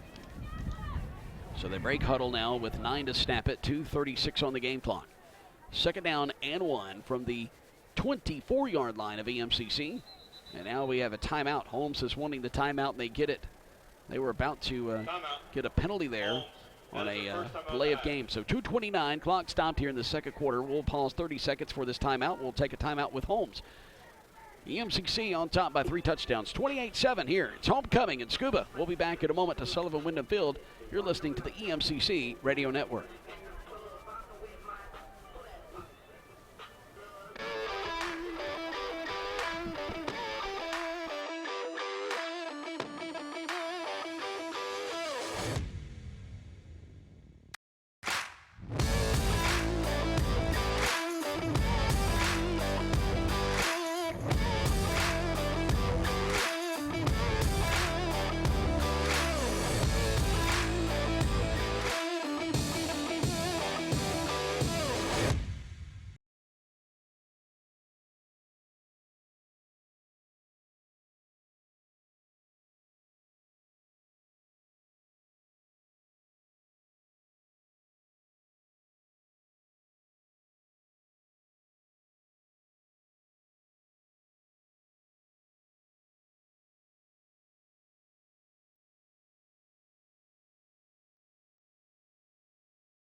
So a half more of a yard than needed, and it's a first down for Holmes. So they move the chains.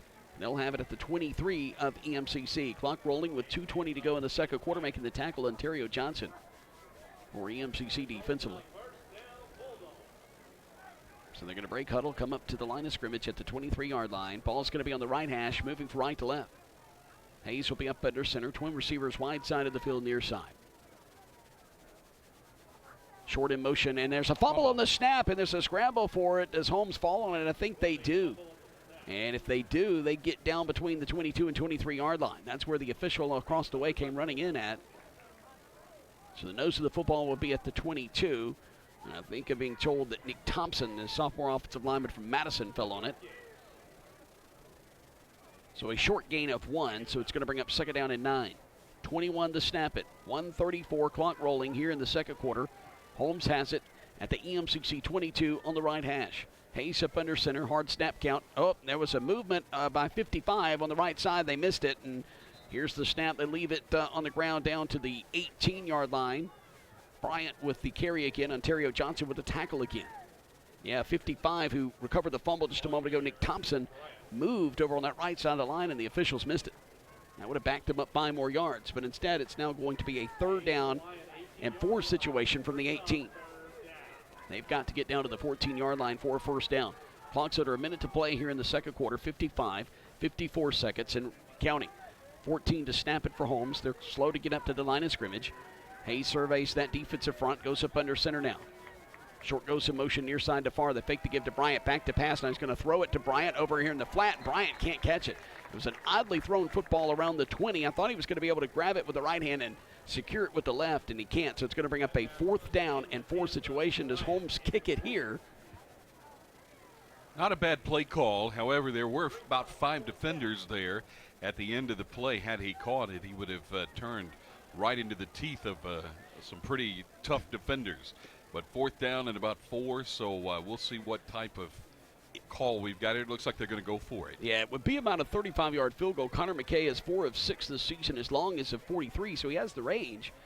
But they're going to go for it. There's 39 seconds left here in the first half. Hayes up under center on 4th and 4. The snap, and he's going to keep it himself. Goes around the right side. That's the first down and more inside the 10. He's going to be tackled around the shoulder pads at the 5-yard line, so it's first down and goal to go with 34 seconds to go in the first half. LaShawn Polino-Bell, the Michigan State transfer, will knock him off his feet as he wrestles him down at the 5-yard line. I beg your pardon.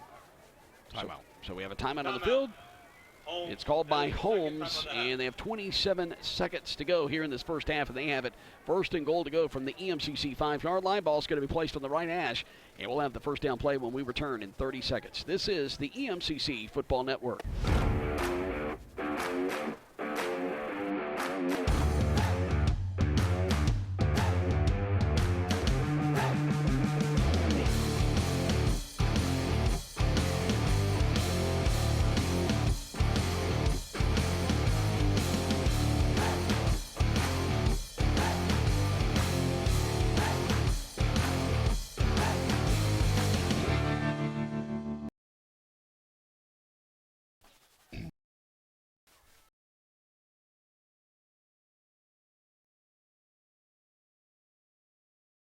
UMCC up 3 touchdowns, 28-7. Holmes trying to close the gap as they have it down to the Lion 5-yard line. Hayes will go up under center.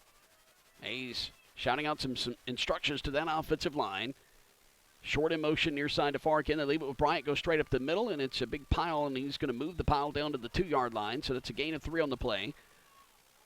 20 seconds, now 19 seconds, clock rolling. Holmes does have a timeout left, and they're going to elect to use that timeout now. Fred Hervey's going to make the tackle for EMCC, so it's now 2nd and goal to go from the 2-yard line. Well, there was no timeout, but now they're blowing the play back in, so it is an official's timeout. Now there's a timeout being called by Holmes, or EMCC's going to call it. Regardless, it's a timeout. EMCC's going to talk about it. There's 12 seconds left, and it's now 2nd and goal to go from the 2-yard line. So we'll be back in 30 seconds to Sullivan Wyndham Field in Scuba. It's homecoming here on the campus of EMCC. This is the EMCC Radio Network.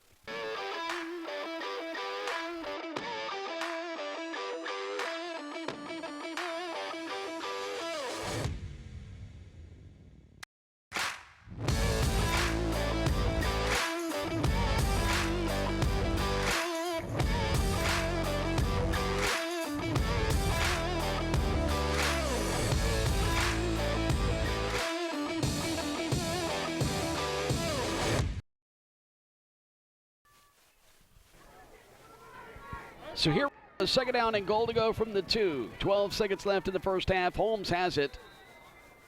And they're trying to punch it in, trying to make it a 2-score game going into the half. EMCC up 28-7. Hayes up under center. Bryant in a 3-point stance. They hand it off to Bryant. He moves to the end zone. Touchdown, Holmes. And that's Bryant's 2nd touchdown of the game. He scores from 2 yards out, and there's 8 seconds left in the first half. Pending the PAT, it's 28-13. Great drive by Holmes to get down and get into the end zone here just before halftime. And that was a 12-play, 75-yard drive using 5 minutes and 34 seconds off the clock.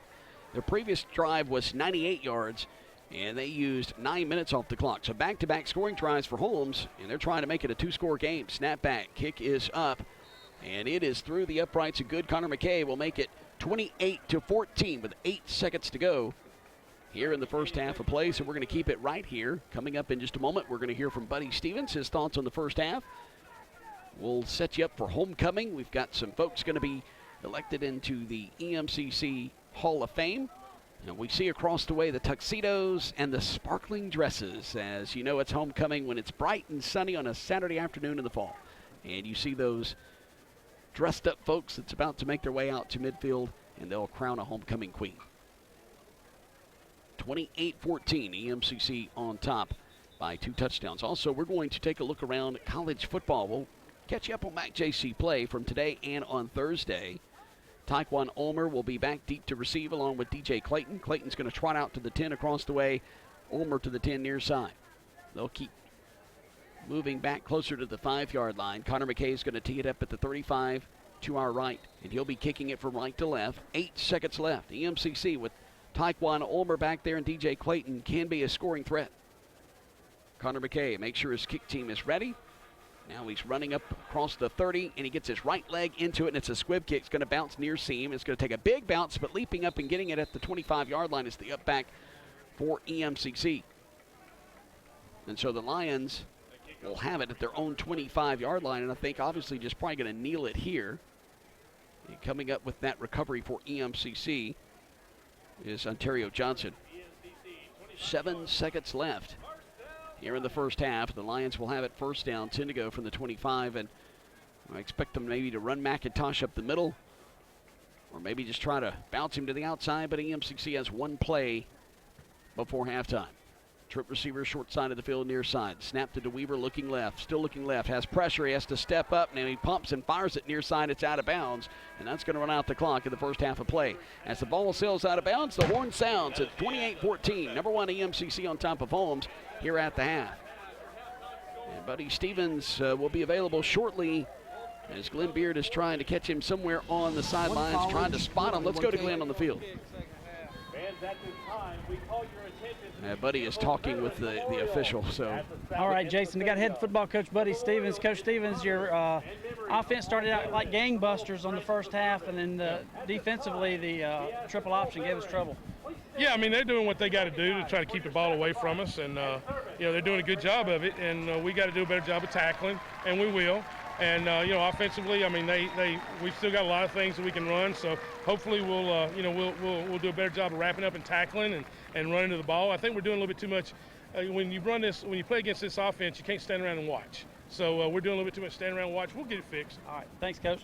That's head football coach Buddy Stevens. Jason, back to you. Have you noticed Buddy seems a little bit more relaxed now Yeah, at the end of halves? Yeah, he is. It was things that they can control, Yeah. Jason, that can be fixed. So when you can fix those problems at halftime, like making tackles, quit standing around, play with a little more speed, things like that. So it's not like you're hit with an injury bug and you're scrambling to try to fix something you can't control. Thank you, Glenn. And we're looking at some of the highlights. Type 1 Ulmer with his second touchdown here as he just breaks the plane right there. And that's when they were calling the touchdown. The ball came out on his second attempt, but he had already secured the touchdown. Messiah DeWeaver right here will take the snap. Deion McIntosh goes straight up the middle. Deion McIntosh now with 12 touchdowns on the ground. Those of you listening on the radio are wondering what in the world I'm talking about. We're showing highlights on the TV feed. Taekwon Ulmer, we're showing his first touchdown as he scores from 6 yards out around the right side. Jonathan, your thoughts on the first half?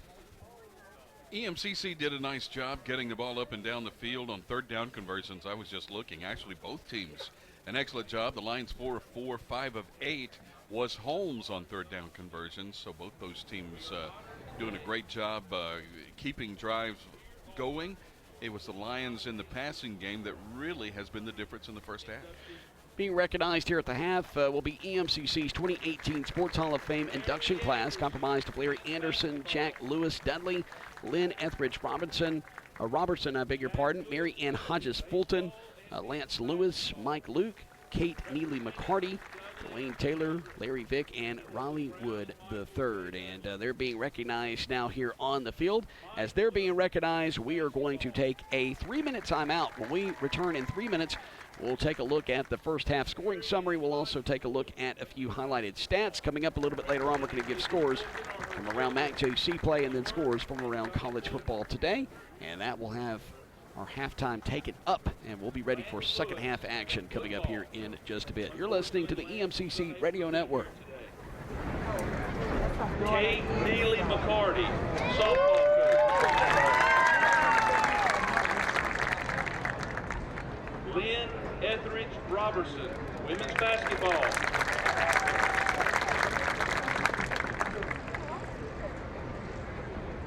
Dwayne Taylor, football.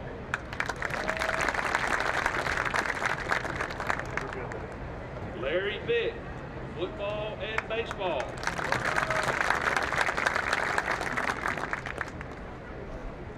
Raleigh Wood, baseball. Ladies and gentlemen, once again, your 2018 EMCC Sports Hall of Fame inductees.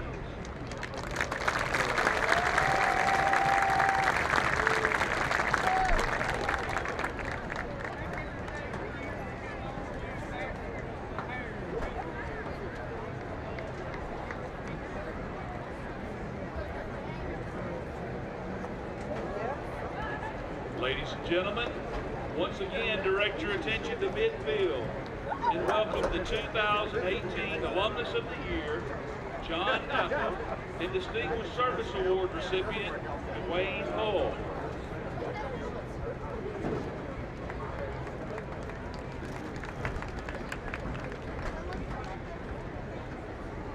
EMCC Alumni President Craig Hitt and Director of Alumni Affairs, Gina Cotton, will now present the Alumnus of the Year Award to John Apple.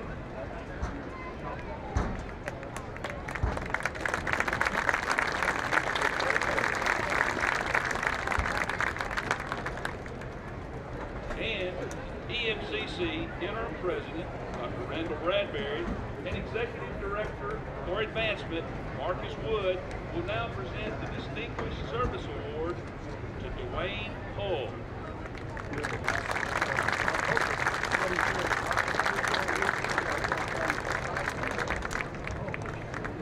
gentlemen, your Alumnus of the Year, John Apple, and your Distinguished Service Award winner, Dwayne Hull.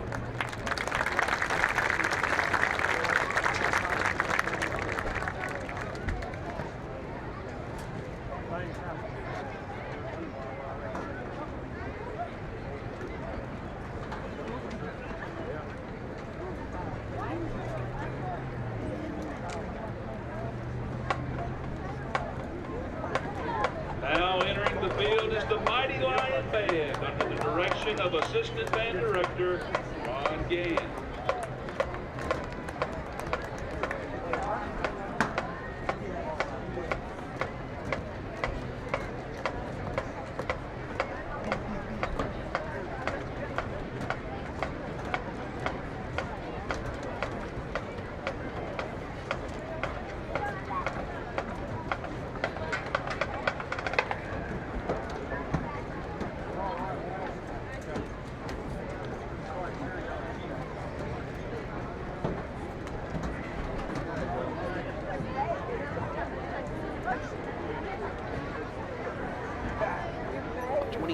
Against Holmes, a team that's been in the top 20, and we see Holmes can be an effective football team when they are healthy. They're starting to get some guys back. They haven't had an upset earlier this year when they won at number 7 Jones 25-23. Jones was a little higher ranked at that time, but Holmes was on the verge of doing some big things, and now they've dropped themselves out of the playoffs with back-to-back losses, losing at Northwest 27-14 on the 27th of September, and then on October the 4th, losing 37-34 to Itawamba down in Goodman, Mississippi. Let's take a look at the scoring summary in the first quarter with 12:25 on the clock. It was Deion McIntosh with a 3-yard touchdown run, Josh Smith with the kick, capping a 9-play, 70-yard drive with 2 minutes and 35 seconds taken off the clock. It was 7-0 EMCC. 10:31 to go in the first quarter. Taekwon Ulmer 6-yard touchdown run after it was a botched punt attempt by Holmes.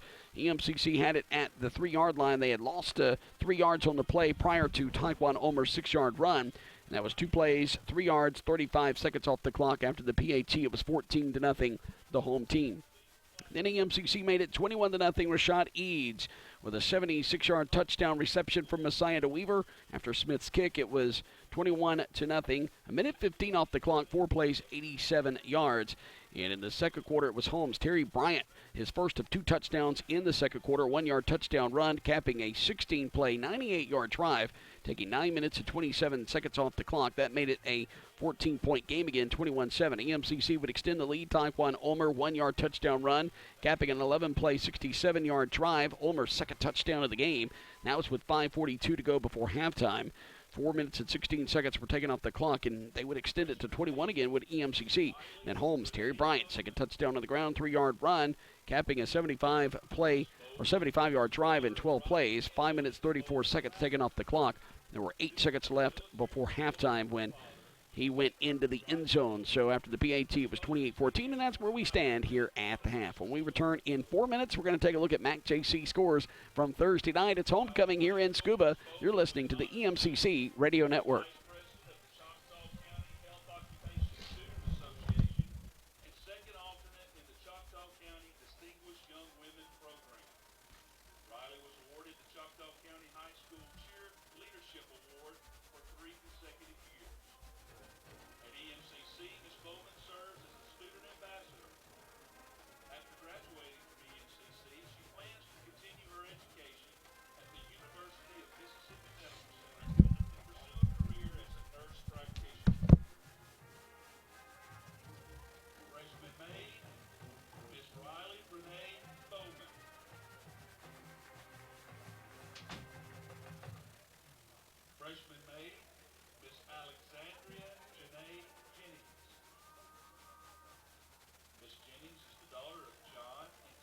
Jennings, and she is escorted by her father, Mr. John Jennings.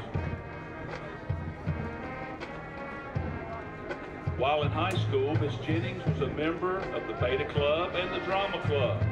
She was also a member of the New Hope High School volleyball team. Alexandria was a member of Delta Gyms and served as the 2017 president of the Delta Gyms. Her college major is nursing, and after graduating from EMCC, Ms. Jennings plans to continue her education and complete a degree in nursing. Freshman maid, Miss Alexandria Janae Jennings. Freshman maid, Miss India Cachet Jones. Miss Jones is the daughter of Marseille and Tammy Jones of Laurel, and she is being escorted by her father, Mr. Marseille Jones. While in high school, Miss Jones was a cum laude graduate and a Mississippi scholar.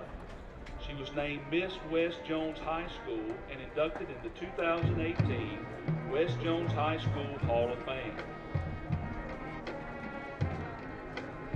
At EMCC, Miss Jones is a cheerleader and a member of the Student Government Association. She is majoring in biology. After graduating from EMCC, she plans to complete her degree in biology at Mississippi State University and then attend nursing school. Freshman maid, Miss India Cachet Jones.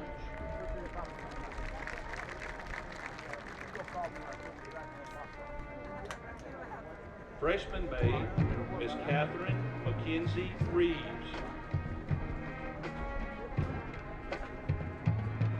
Miss Reeves is the daughter of Al and Michelle Reeves of Morton. She is being escorted by her father, Mr. Al Reeves.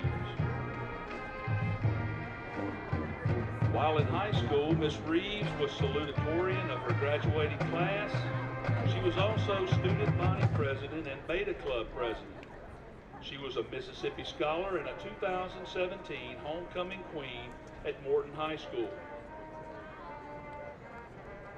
At EMCC, Ms. Reeves is a member of the EMCC softball team, Fellowship of Christian Athletes, and the Student Government Association. After graduating from EMCC, she plans to pursue a bachelor's degree at the University of Southern Mississippi and then enroll at Mississippi State University College of Veterinary Medicine. Freshman maid, Ms. Catherine Mackenzie Reeves.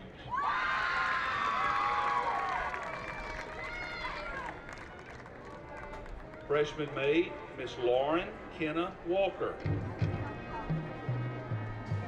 Miss Walker is the daughter of Vanessa Walker and the late Ken Walker of Collinsville.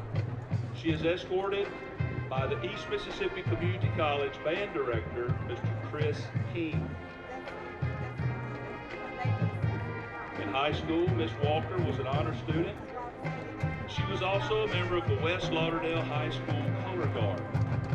At EMCC, Miss Walker is a member of the EMCC Color Guard, and she is a student ambassador. After graduating from EMCC, Miss Walker plans to attend a university and continue her education. She is unsure of what God has planned for her, but is excited about the journey ahead. Freshman maid, Miss Lauren Kenna Walker.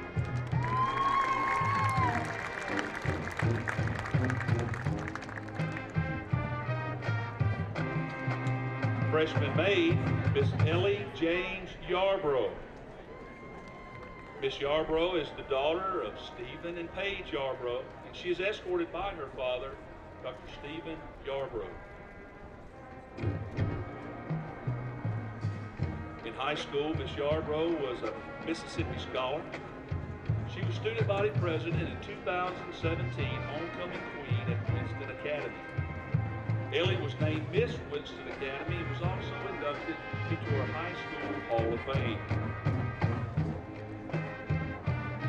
At EMCC, Miss Yarbrough is an EMCC ambassador. After graduating from EMCC, Miss Yarbrough plans to attend the Mississippi University for Women and pursue her goal of becoming a pediatric nurse practitioner. Freshman maid, Miss Ellie James Yarbrough.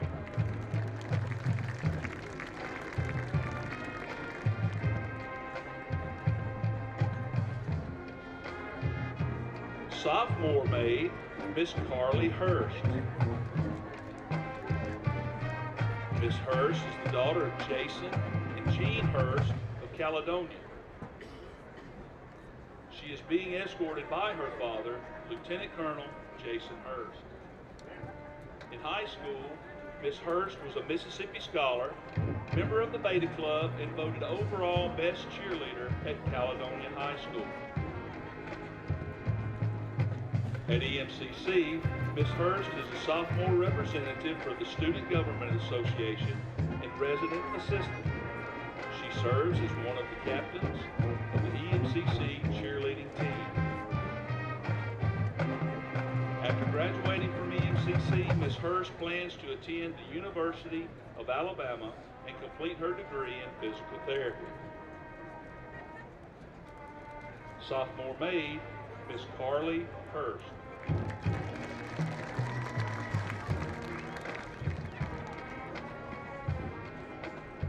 Sophomore maid, Miss Leah Jackson. Miss Jackson is the daughter of Lillian Jackson of Starkville. She is being escorted by her grandfather, Mr. Jimmy Ellis.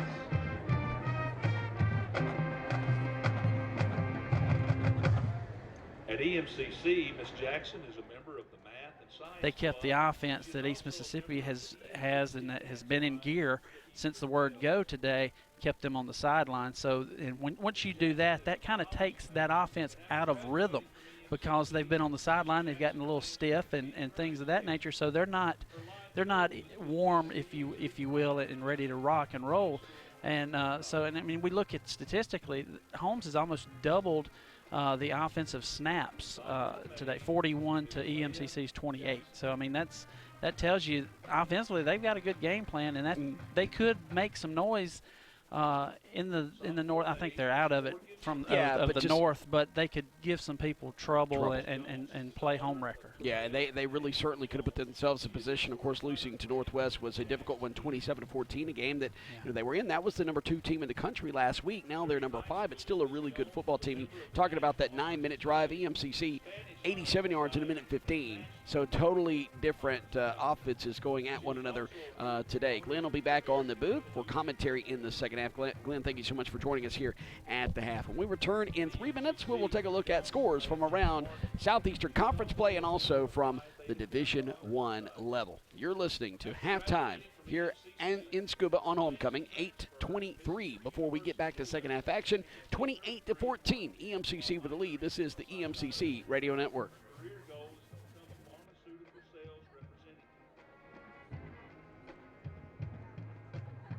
Sophomore maid, Miss Morgan Marie Jones.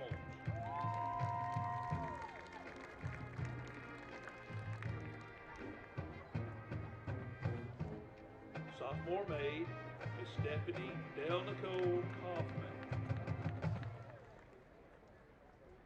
Miss Kaufman is the daughter of Kevin and Marty Kaufman of Macon. She's being escorted by her father, Mr. Kevin Kaufman. In high school, Miss Kaufman graduated with the highest GPA and was a Mississippi Star student. At EMCC, Miss Kaufman is Vice President of the Student Government Association. She is also a student ambassador, resident assistant, orientation leader, and participates in the Baptist Student Union. After graduating from EMCC, Miss Kaufman plans to attend Mississippi State University and major in educational psychology. She hopes to earn a master's degree and pursue a career in athletic academic counseling. Sophomore maid, Miss Stephanie Del Nicole Kaufman.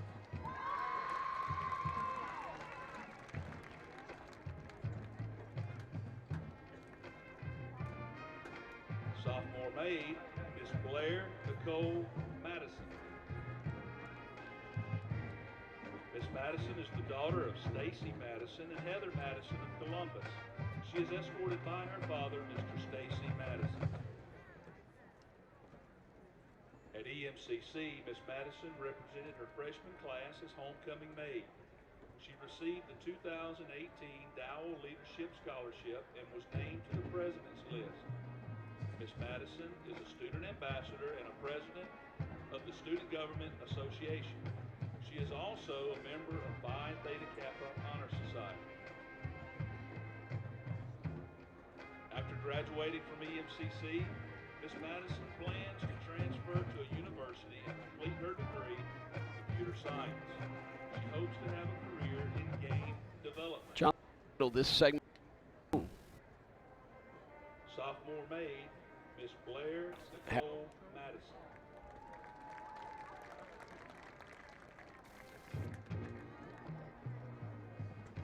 Sophomore maid, Miss Melanie Elizabeth Moore. Miss Moore is the daughter of Deborah Wright and Terry Moore, and she is maybe like a one by her father, Mr. Terry Moore.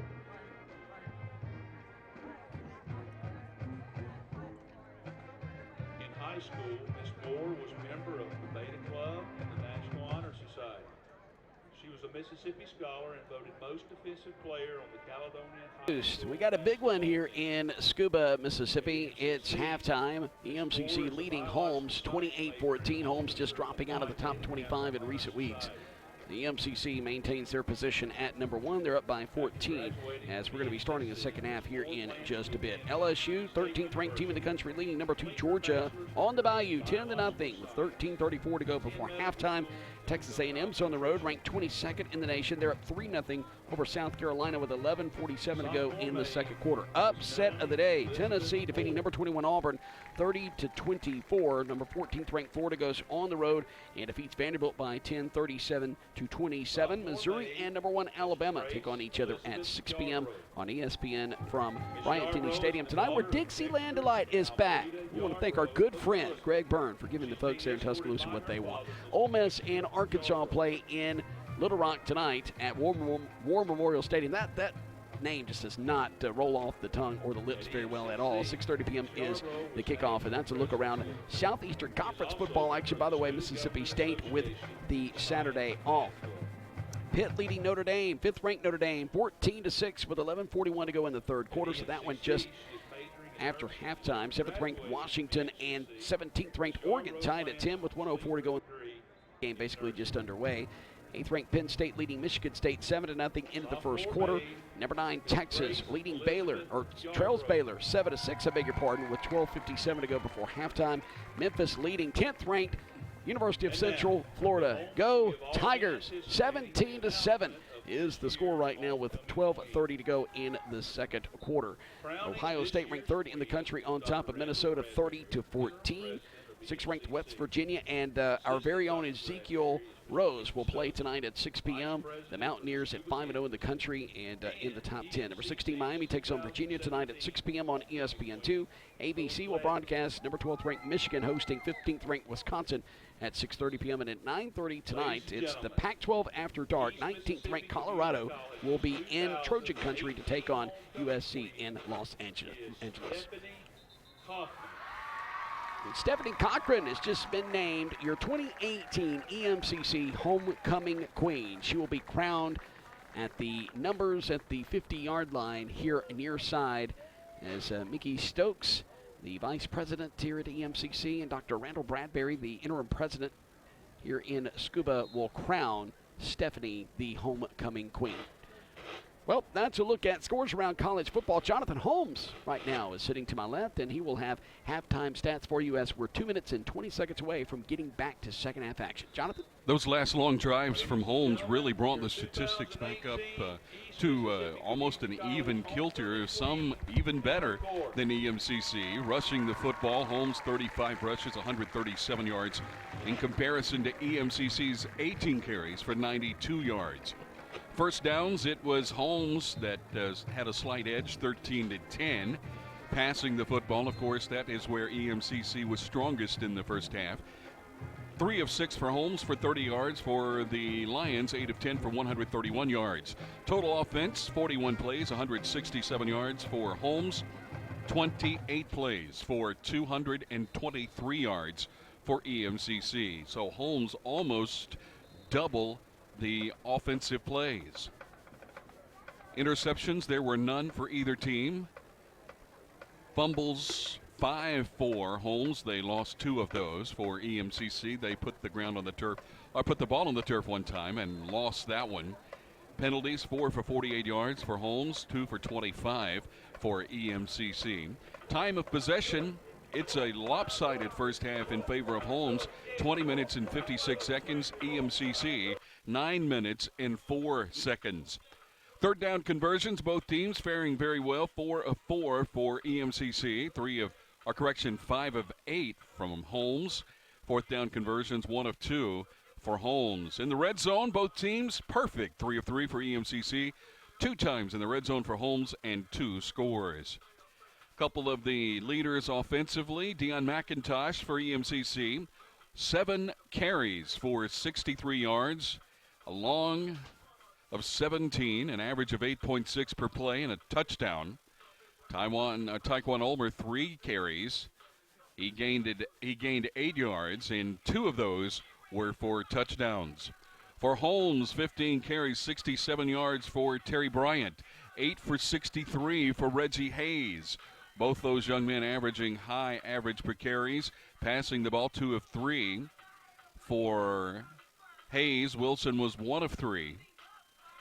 Receiving the football, 2 catches for 25 yards for Gabe Short for Holmes, 3 for 29 for Reddick for EMCC, 2 for 84 yards for Rashad Eves, and a touchdown. Those are your first half statistics, Jason, as we are set for action here in a couple of moments. Both teams have just made their way back out onto the field, and of course it will look like Holmes will take the football here in the second half. We just spoke with Josh West and the radio crew for Holmes, good friends of ours. They do a really, really good job over on their radio network. Josh West, the former broadcaster for Southern Mississippi women's basketball, and filled in for baseball and did some other sports. And is no longer with the Southern Miss broadcast crew, but focusing more attention with some of his local broadcast in the Jackson area. Those guys very complimentary of EMCC and Buddy Stevens and what Buddy Stevens has built here. He's 10-0 against Holmes. He's looking to go 11-0 as it's now 28-14.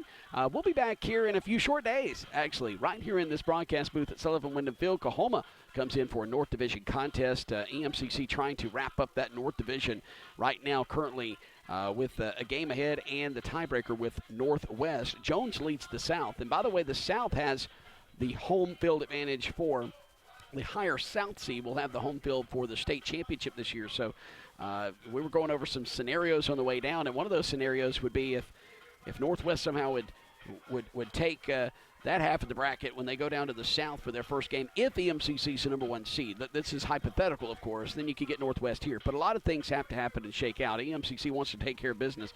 They've got to win games like this to be able to finish number 1 in the North Division. As Holmes now coming out on the football field. They were a little bit late getting out here.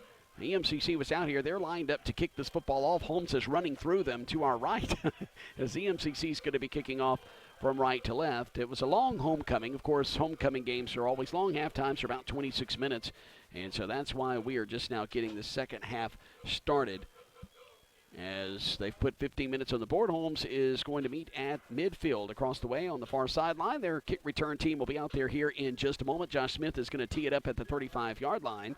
And now here come the Bulldogs wearing the maroon jerseys. Looks like kind of a dark red from here, but the maroon jerseys, black pants, black helmets with the word Dogs logo written on each side. They got black face mask, EMCC with the chrome helmets. Chrome numbers on white jerseys and white pants as they're getting set to kick from left to right. And back deep to receive. You've got Jonta Walker here on the near side. And here's the kick. Correction. That is Dylan Kelly, I beg your pardon. And the ball's going to go out of bounds here on the near side inside the 10-yard line. So the Yellow Hanky will litter the field around the 12-yard line. And Holmes is going to take it at their own 35, moving from left to right, so they're not going to have them re-kick. So Holmes gets pretty good starting field position, and Jonathan, they ate up a lot of clock there in that second quarter, and they look to do so here again here in the second half and keep the ball away from EMCC and put themselves in position to really make this a game. It's a 14-point lead, but if they could drive down the field, eat up clock, and score, make it a 7-point game, that puts pressure on the home team. Coach Stevens said his defense is standing around watching too much of the first half. They've got to get in there, stay with their assignments, not give up on their position on the ball field, and they should be okay here in the second half. We'll see what type of adjustments they made and if they'll be effective. Starting quarterback is going to be Reggie Hayes to start this second half. He'll be up under center at the 35, moving from left to right. Bryant's in a 3-point stance behind him.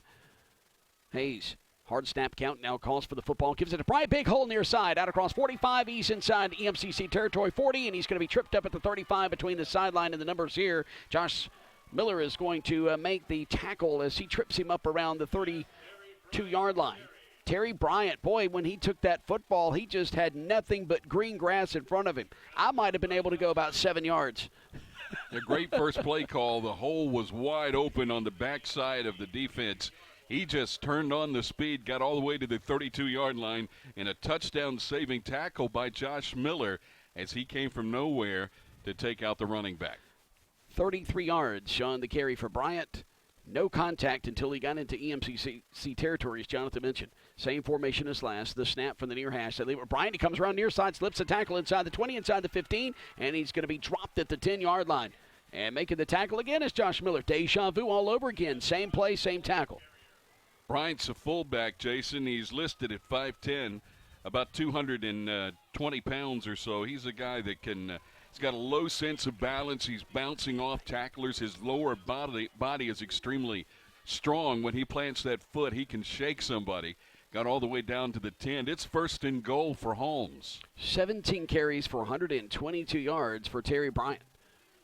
The freshman from Prentice, Mississippi, twin receivers left side. Ball's going to be placed on the near hash at the 10-yard line. First and goal to go for Holmes. Short in motion, far side to near. They give it to Bryant up the middle, puts his hand on the back of one of his blockers and just walks into the end zone from 10 yards out. He has his third touchdown of the day, and it's 28-20 pending the PAT. And boy, we have ourselves a ball game here in the third quarter in Scuba. 13:38 to go here in the third. Too many guys standing around watching, as Coach Buddy Stevens talked about, was something that was happening in the first half. It happened again on that drive, especially on that last play, as he went in virtually untouched, just right up the middle. So Connor McKay is going to come out to kick this football and try to make it a 7-point game. Snap is back. Here's the hole by Wilson, and it's through the uprights. Well, they haven't indicated yet. It is good. I thought it went straight up the middle, and the officials finally now throw their hands in the air, and it's 28-21. 7-point game. 13:38 to go in the third. It's a whole new ball game here at Sullivan Wyndham Field. We'll be back in 30 seconds. This is the EMCC Radio Network. Opportunity happens at East Mississippi Community College. The opportunity to jumpstart your education with our affordable tuition and financial aid options. The opportunity to explore many career paths with our industry-leading workforce training and academic programs. The opportunity to become a national champion on and off the field. Turn opportunity into reality. Register today at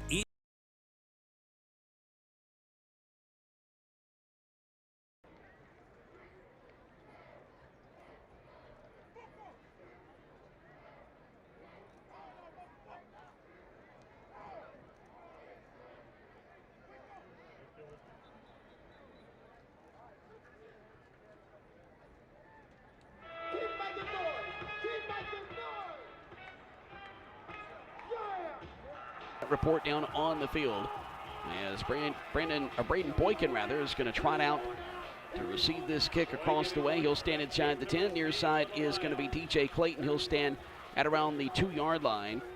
Spot of the football will be the 35 as far as when they're going to kick this one off. Obviously coming off the touchdown. Holmes has made it a 7-point game. Connor McKay. McKay is out of Madison, Mississippi, 5'10", 201. We'll check with his kick team. He's going to make sure everybody's ready. Does that. Now he's going to run up on the football. He's going to kick it with his right leg. It's end over end. It's going to be a short kick, fielded by Boykin at the 10. Tries to come middle of the field, 15. Bounces to the near side, the 20, 25. Has a hole at the 30. Now he slips a seam and out across the 40, and he's going to get up to about the 44. So that's going to be a 34-yard return for Boykin, who's really been good returning kicks this year. 13:28 to go in the third quarter. Now the Lions have it. Pretty good field position at their own 44. Boykin's got great hands on that reception of the punt or the kick. Either position they put him in on, and he made a great run there to get back on the wedge on the near side. Once he found that wedge, he picked up great field position. Well, he can slip through just the slightest crease. Trips right, wide side of the field.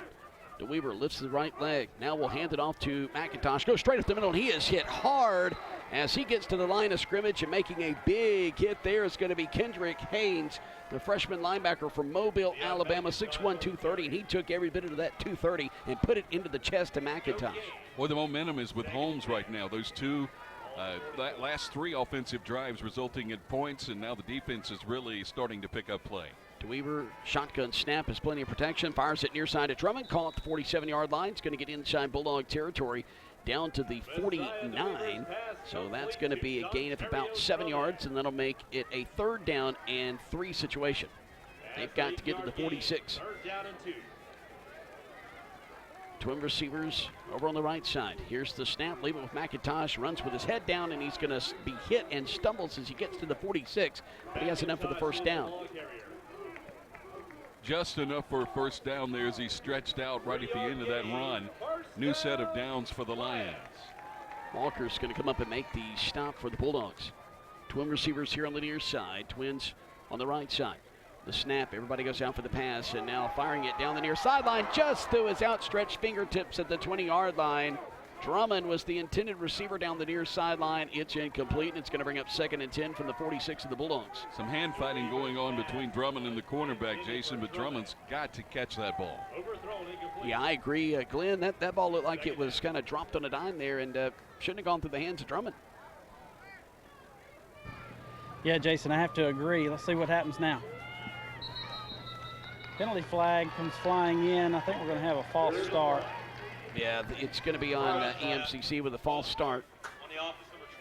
That's going to be on Deion McIntosh, so it's going to back him up 5 more yards. But, man, if that pass is hauled in inside the 20, EMCC has 1st down, 10 to go in the red zone. But now they find themselves with a 2nd and 15 back in their own territory at the 49-yard line. That's where the nose of the football is placed. On the near hash, moving from right to left. Near hash is left hash. Twin receivers either side. Reddick's in motion from near side to far. Here's the snap, back to pass. They dump it on a short pass underneath, and it's caught and up to the 50-yard line is where EMCC will have it. McIntosh is going to catch it, so he's going to gain a yard. It's going to bring up a 3rd and 14 now for the Lions, and they're playing behind the sticks. They certainly have an offense that can get out of situations like this. They're up by 7, though, 28-21, and you certainly don't want to see them start to kind of press just a bit.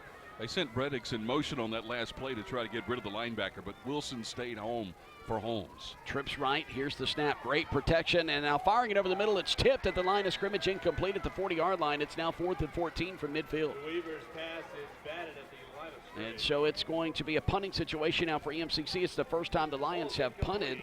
And Josh Smith, who had 3 punts last week for 104 yards, a 35-yard per kick average, the 5'9", 165-pound freshman from Tupelo will come out to kick this one away. And the ball is going to be placed on the near hash, and he goes through a couple of practice kicks, stretching his right leg. He'll stand at the 35, his own 35 near side.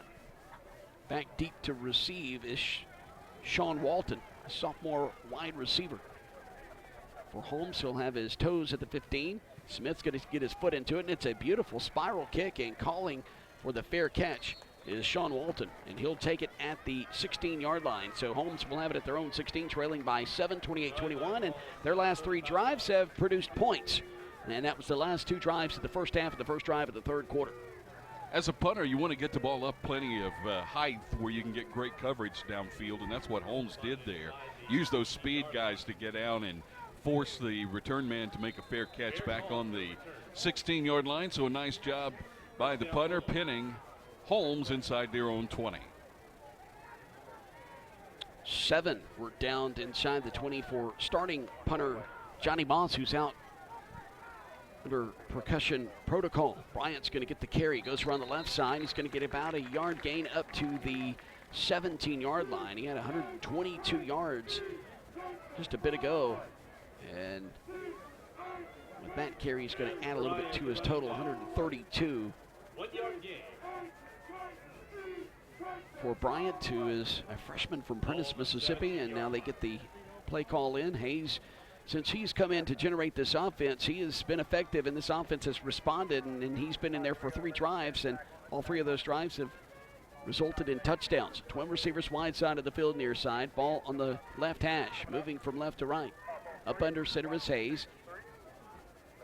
Sends a man in motion from near side to far. Is going to give it up the middle to his tailback, who's going to go straight up the gut, up the far seam, out across the 22-yard line.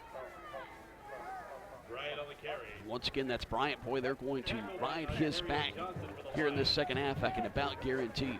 Big, strong ball carrier. Just simple handoff right up the middle over in the gap between the center and the right guard, and he just really powered forward and picked up 7 yards very easily.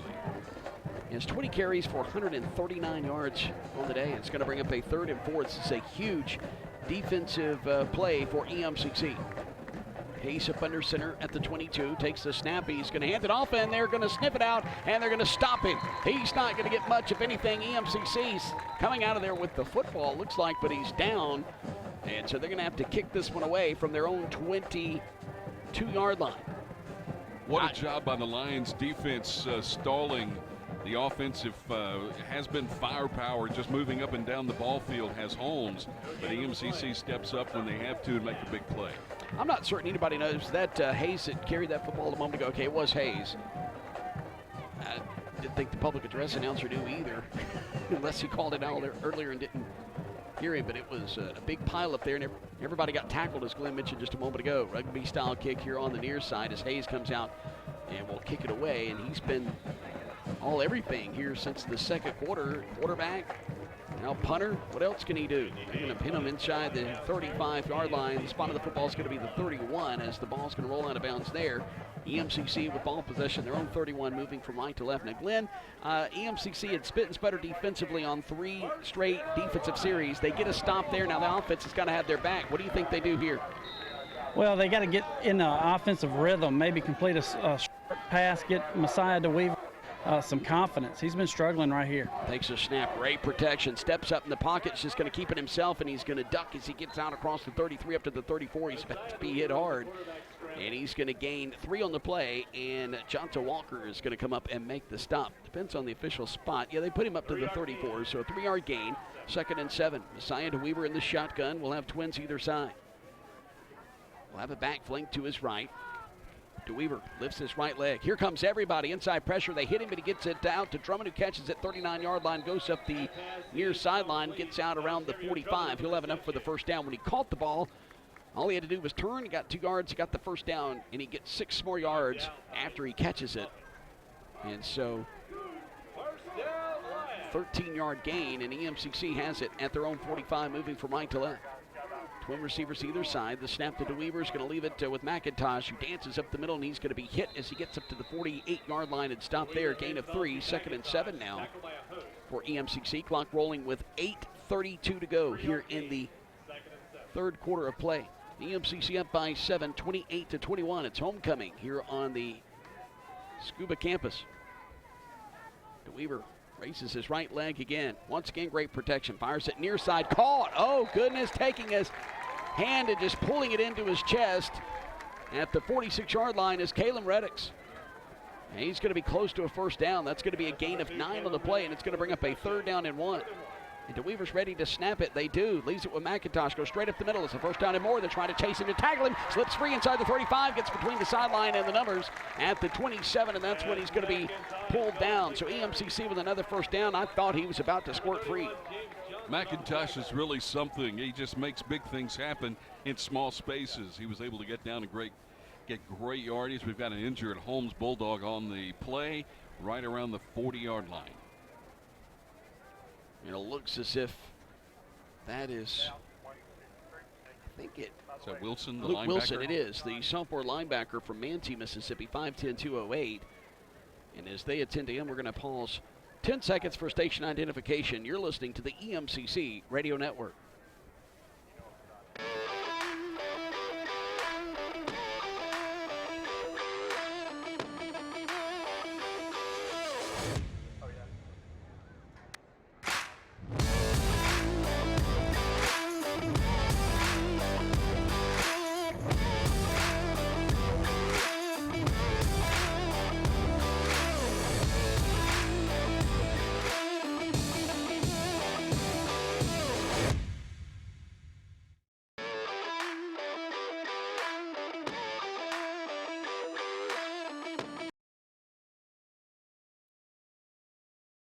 person, so this may be a slow walk across the way. It looked like he may have had a cramp, but then again, may have been a little bit more serious than that. I think he's going to be okay, and we'll be able to return. 8 minutes to go here in the third quarter, 28-21, EMCC on top.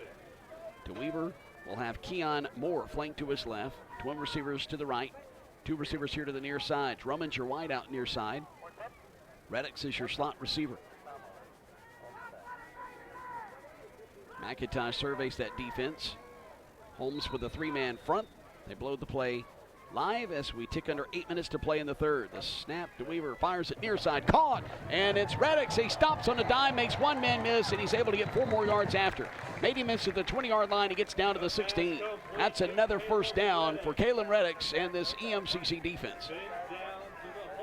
It's great skill there, staying on his feet after being hit a couple times. The snap, and Moore is going to take it straight up the middle. He's going to get down to the 10-yard line, inside the 10, down to the 9. So that's a nice gain of 7 yards on the play for Keon Moore.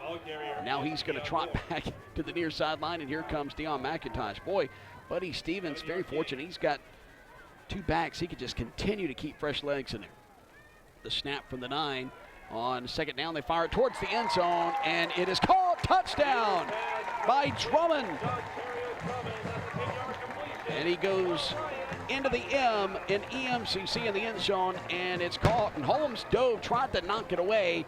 The 2 guys collided, and it goes right between them. He threads a needle to Drummond, and EMCC stretches the lead to 13, 34-21, pending the PAT. Oh, watch the replay. Boy, I tell you what, he did. Drummond broke free around the 4-yard line, and that ball goes zipping in there, and Holmes tried to dive and knock it away, and he catches it between the E and the M. And here's the PAT attempt by Smith. It's through the uprights. A good, great snap by Burton, great hold by Goler, and Smith executes.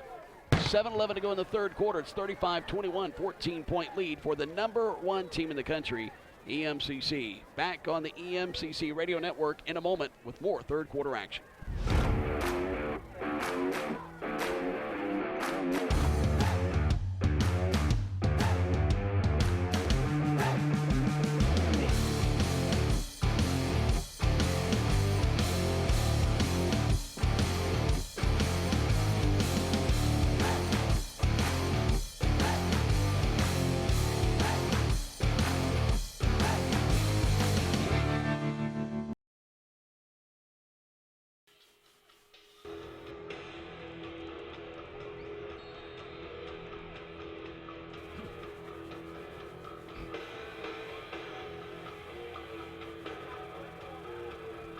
Kicking it from right to left from the 35. It's high, end over end, and backing up, taking it inside the 5. Return man across the 10, 15. Stutter steps between the hash and the numbers at the 20, and he's going to be knocked down at the 21-yard line. And that's Dylan Kelly on the return. He took it from the 5 up to the 21, so a 16-yard return, and that's where Holmes is going to have it with their next offensive possession, trailing by 14. It is 35-21 here in Scuba.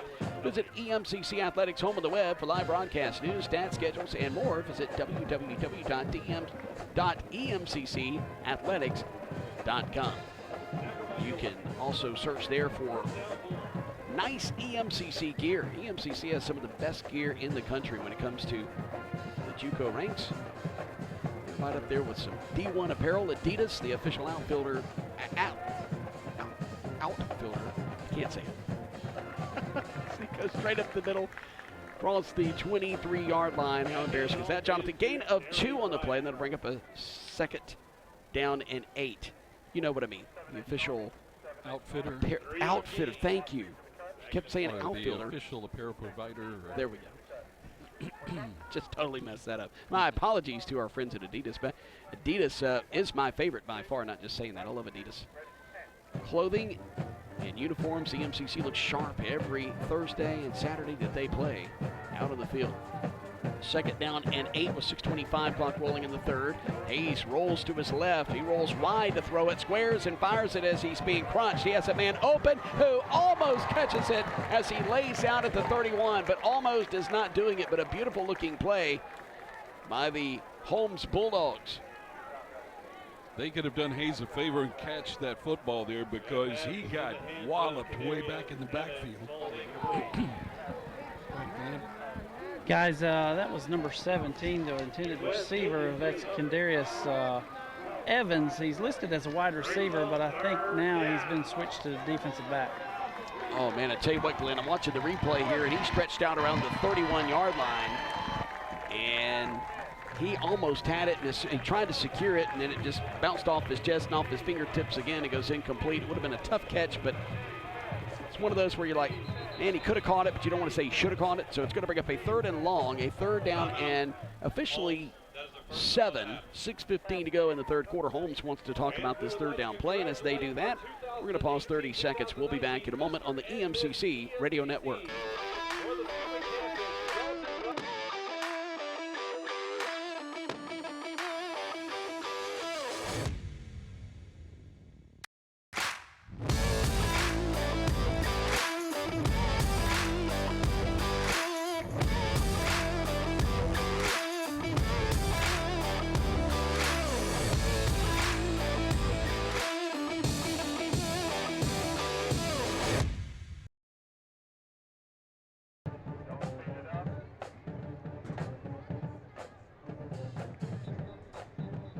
Between the 25 and 20-yard line across the way, the offense breaks huddle along with some of the other Holmes offensive players who are second-teamers. They're going to go across the way back to the Holmes sideline. Holmes has it at their own 23-yard line. Ball near hash, moving left to right, trailing by 14. It's a big 3rd down here. They really need to convert because they can't afford to kick this football back off the EMCC and allow the Lions to make it a 21-point game. Hayes is going to be head, drop, sack, back inside the 20-yard line. He had no opportunity to turn, Jason. They were all over him, the EMCC defensive line. I didn't catch the number because it's difficult to see those from up here, but what a great job. Eric Kitchen back there to make another huge sack. He came in with 2.5. He has a couple in this game. Eric Kitchen, who received they've all received several offers. A lot of these guys got to make a decision of where they're going to play football next season. Eric Kitchen is one of those that will definitely be playing at the next level. So Hayes is going to punt it. He'll stand inside his own 10-yard line, calls for the football, rolls to the left. Little razzle-dazzle. They fake the pitch, and he's going to be hit and dropped at the 15-yard line. And I'm just absolutely baffled as to why they decided to fake it and go for it on 4th down and long. That's a head scratcher, Glenn. Golly, guys, that's unbelievable right there. You're 4th and what was it, 14? Yes. And that's. Is that Coots saying, you know what, EMCC is going to score anyway, so we're just going to try it. If we convert, then we're still in this game. If we don't, so. I don't know. It's a 14-point That's unbelievable. With 5:27 to go, and you've been effective offensively. Not certain why they decided to do that. Ball on the right hash. EMCC needs to make them pay here. It's the inside handoff. McIntosh bounces to the outside right side. 5-yard line. Touchdown! He crosses the goal line for his 13th touchdown on the ground this season. That is Dion McIntosh. Great vision, always looking for the cutback lane. He saw it, he took advantage of it. Nobody near him when he crossed into the end zone. Great job, great play call, great execution by EMCC. And on his 12th carry, he gets his 100th yard on the ground. 15-yard, I beg your pardon, touchdown run. He needed 15 to get to 100, and he just got it. He had 85 yards. He now has 100. Here's the snap back to goal or the hold. And the kick by Smith is good. And special teams has been on point today again. 42-21 is our score. EMCC on top by 21. 5:21 to go in the 3rd quarter. We'll be back in 30 seconds with the kick to the Bulldogs. This is the EMCC Radio Network. One college, multiple locations. Register now for second intensive through October. Take advantage of a full semester in math, English, art, entrepreneurship, and the list goes on and on. Our website is www.eastms.edu. Apply now. For scuba, call David Williams. And at Golden Triangle, call Tawana Bauer. By the way, register now.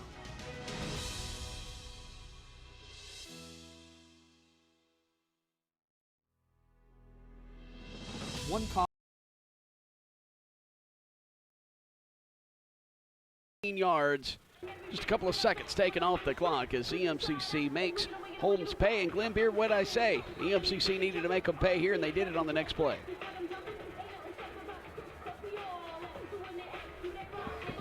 Yeah, Jason, I'm sorry. Mike was having a hard time. Is one of those, I guess he was wanting the ball back as quick as possible, and that was the best way to do it. Dylan Kelly will take it inside the 10, brings it near side to the 20. He's going to be wrapped up at the 20. Oh, he gets out of that at the 25. It goes up near the 30. A penalty flag flies around the 23. We'll check this penalty here momentarily. The Emcc will next be in action against Kahoma coming up on Thursday night. 7 o'clock kickoff, 6:15 airtime. I thought they were about to call a horse collar, Jason, but I think actually. they're signaling a holding going against Holmes. It is going to be a hold against Holmes.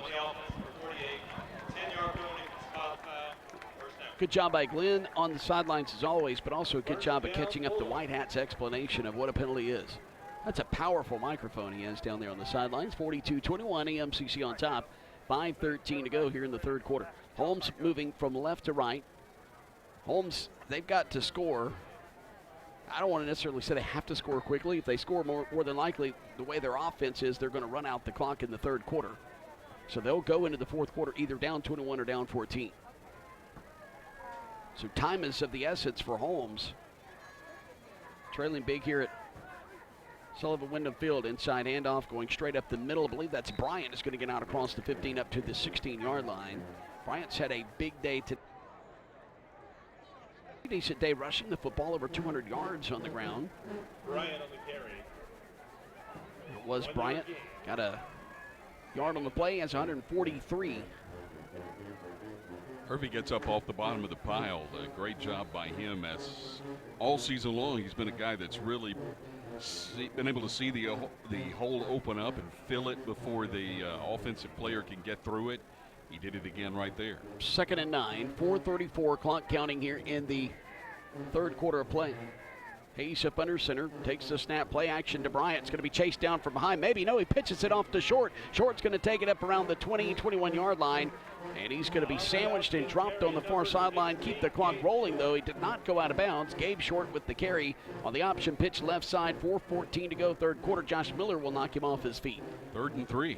So 3rd down and 3, and it's a manageable 3. It's a perfect 3rd down for this offense. So a 7-yard gain by Gabe Short. We're under 4 minutes now to play here in the third quarter. Hayes gets to play from the far sideline as a teammate brings it in. That teammate's DeMarcus Johnson, the sophomore wide receiver out of Port Gibson. They'll relay it to Hayes. Hayes relays it to his offense. Hayes will go up under center now from the 21. His own 21, moving from left to right. Ball on the far hash. Boy, they're stacking the boxes, Emcc, and they're going to pull down Hayes as he gets out across the 21 up to the 23. And this may be a face mask call, and I heard some thumping going on in the coach's box to our left, so this is not a good sign for Emcc. Yeah, Jason, penalty flag from that far sideline is going to be a face mask. It goes against the Emcc. They had him short of the first down marker. It was about to be decision time, which we probably figured they'd have been going for it, especially after that last 4th down fiasco. But anyway, that gets them a first down. They'll move the chains. 3:35 to go here in the third. Lions lead 42-21. Thank you, Glenn, for that report. I mentioned the apparel, Adidas being the official outfitter. Said it right. Visit the Emcc Community College bookstore to get your official Emcc gear. The bookstore is open Monday through Friday on either campus of Emcc, and now shop online anytime at emccbookstore.com. The bookstore will remain open until kickoff on game days. The snap, and Hayes back to pass. He has great protection, fires it deep down the field as that pocket, though, collapses as the man open at the 25 just overshoots him. And he was looking for Gabe Short down the field between the numbers and the hash here on the near side, and it falls in complete 2nd and 10. No attempt to adjust himself. The wide receiver going down the middle of the field never slowed or made a move toward the ball that was thrown away from the defender by the quarterback. So he made a pretty good throw. Just no attempt to adjust by the wide receiver. Just overshoots him at the 26-yard line, so 2nd down and 10 to go. And let me tell you, Hayes got popped as soon as he got rid of that football. He had great protection, just held on to it a little bit too long. Bryant will be in a 3-point stance here momentarily behind the line of scrimmage. Up under center is Hayes. Twin receivers wide side of the field, near side.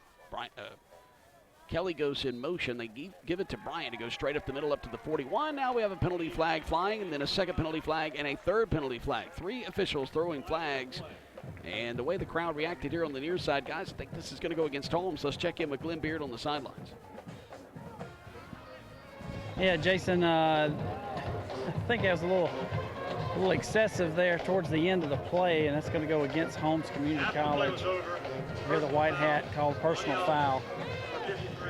That's 53. I don't know if that. I was thinking 53. That was his second of the day, but I think the first one earlier today was against 55. Yes, it was. So thank you, Glenn, for that report. You just, as a coach, you get frustrated over those plays, period, when you make those kind of mistakes. You're down 21. You're just chipping away. Your offense is built to chip away, and then all of a sudden you get a 15-yard penalty. It's so unnecessary. Now you're backed up on a 3rd down and forever, a 3rd and 25. You just shot yourself in the foot, and basically you're giving the football back to EMCC unless they can convert on a big play here. Up under center is Hayes. From his own 26, he'll take the snap. He's back to pass. Has some pressure from up the middle, and he rolls to the near side, and he fires under pressure, and it's incomplete at the 30-yard line. He had an intended receiver, DeMarcus Johnson, there at the 30-yard line. It's incomplete. We have another penalty flag at the 29-yard line. My goodness. There's been times where it's just like penalty flags just fly on every play. Jason, that flag flew on the other side of where we were. We were kind of scattering, trying to keep from getting hit from the mass of humanity coming to us, but the white hat is relaying the message. Fans, we'd like to wish a happy birthday. I think it's going to go against Holmes, so it'll be 4th down coming up. Yeah, ineligible man downfield against the offense. Penalty has declined, so it's going to bring up now a 4th down and 25 from the 26, their own 26. So Hayes is going to stay out there and punt this one away. Well, yeah, he's going to stay out there. Boy, we have not seen Easton Curry, the freshman, since he bobbled one at his own 2-yard line and then got popped, and EMCC fell on it with Adrian Miller. And the Lions scored a couple of plays later. That's a false start. And that was Gabe Short who moved early, and so it's going to back him up 5 more yards. So the spot of the football now is going to be the 21-yard line after the penalty yardage has been assessed. False start against Holmes there, Jason, and it worked out to their favor because the punter, which is actually Hayes, the quarterback, that one went through his hands as well. Holmes certainly has had some issues. They've missed you today, Glenn. We'll just put it that way. 2:32 to go here in the 3rd quarter. Hayes stands at the 9. Will slide a little bit to the near side, and he kicks it, and it's a high, wobbly kick that's going to bounce at the EMCC, or the Holmes 46, and go to the EMCC 47, I beg your pardon, and it's going to be down now at the 45. So the Lions will have it at their own 45-yard line, moving from right to left.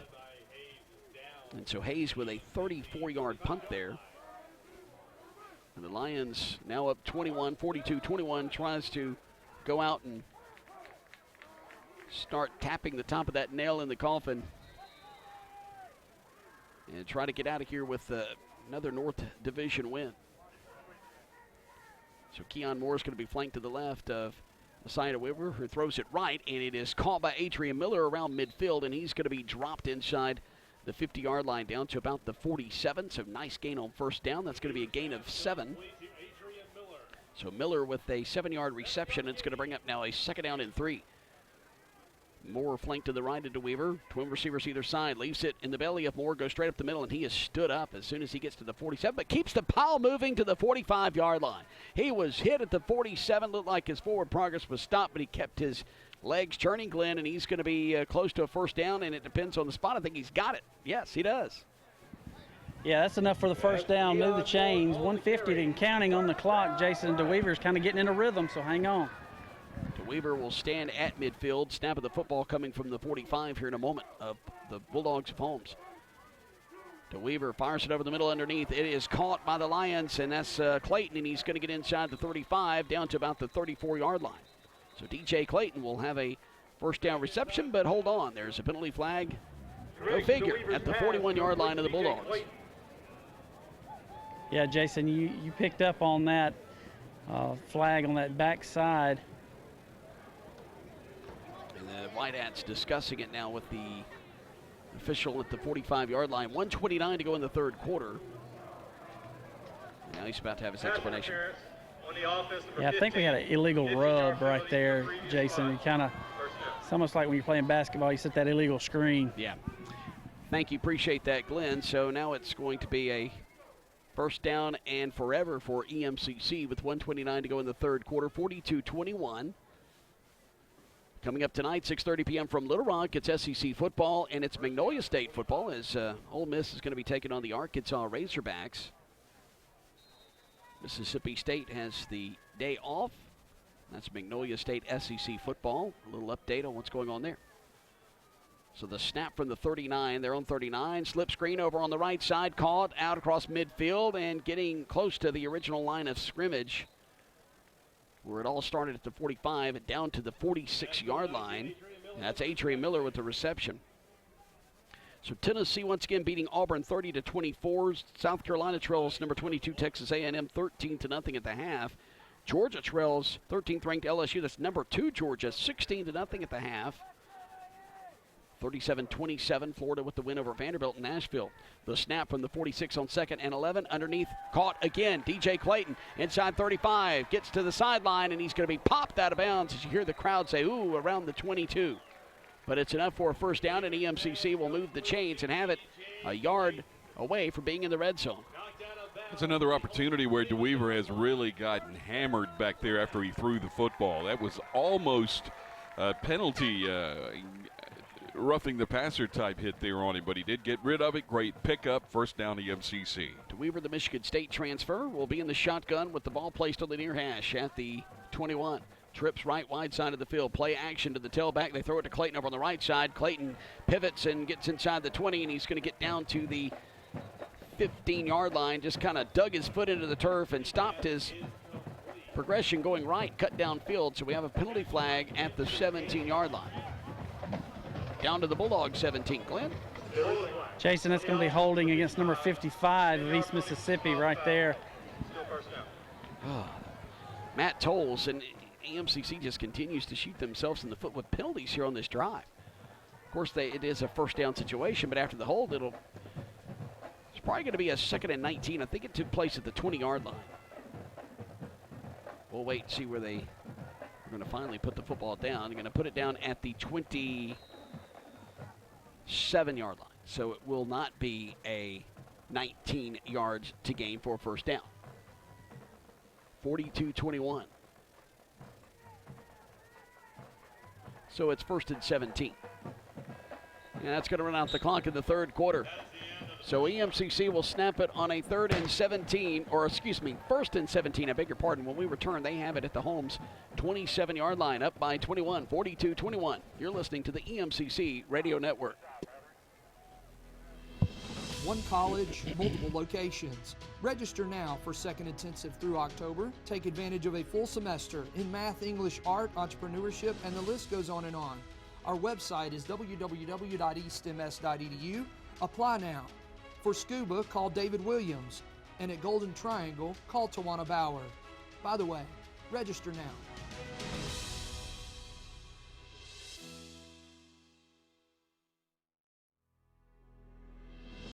Opportunity happens at East Mississippi Community College. The opportunity to jumpstart your education with our affordable tuition and financial aid options. The opportunity to explore many career paths with our industry-leading workforce training and academic programs. The opportunity to become a national champion on and off the field. Turn opportunity into reality. Register today at East Mississippi Community College. Opportunity happens here.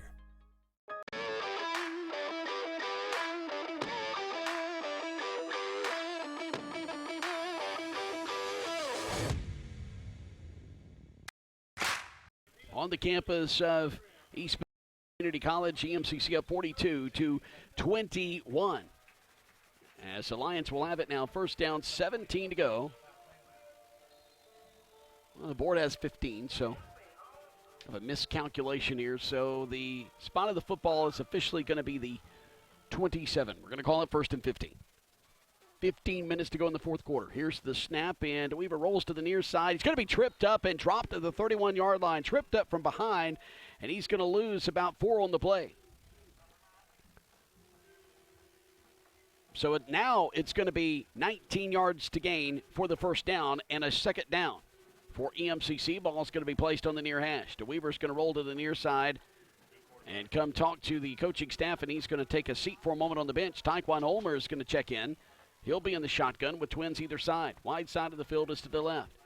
Lions moving from left to right. Olmer drops back like he's going to pass, and all of a sudden takes it up the middle. He gets inside the 20, and he's going to be close to the 15-yard line. It's going to be stopped at the 16, so it's going to bring up now a third and manageable 5 yards.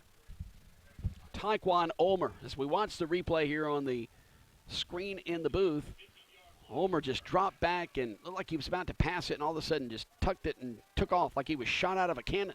Same formation as last. Here's the snap on third down. Fires it towards the end zone, lofting it up, and it's tipped and into the hands of the receiver. Touchdown, EMCC. Holmes got their fingertips on it, and they tipped it into the air, and that is a touchdown, and that is going to be number 18 for EMCC, getting the touchdown, Austin Morphus. And that's going to be Austin Morphus' first touchdown as a Lion. Jason, that's how you draw it up right there on the old tip drill. Defender tipped it up. Lion receiver came down with it and made sure to get his feet in bounds for the touchdown. Yeah, he had it just in the back of the end zone and was able to keep his position there. Great observation, Glenn. The snap is banked by Burton, the hold by Golder. Here is the end-over-end kick by Smith, and it's through the uprights, and EMCC is blowing it out of the water here. 49-21. Whoa, cue the cannon. There we go. 13:53 left in this game. EMCC in control by 4 touchdowns. We'll be back in a moment. You're listening to the EMCC Radio Network.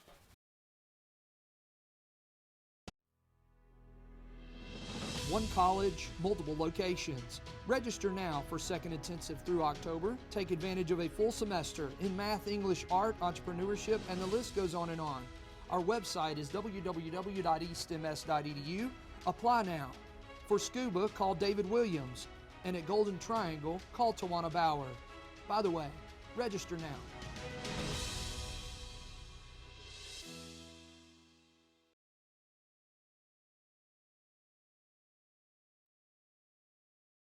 49-21 against a former member of the top 20 this season, Holmes Community College.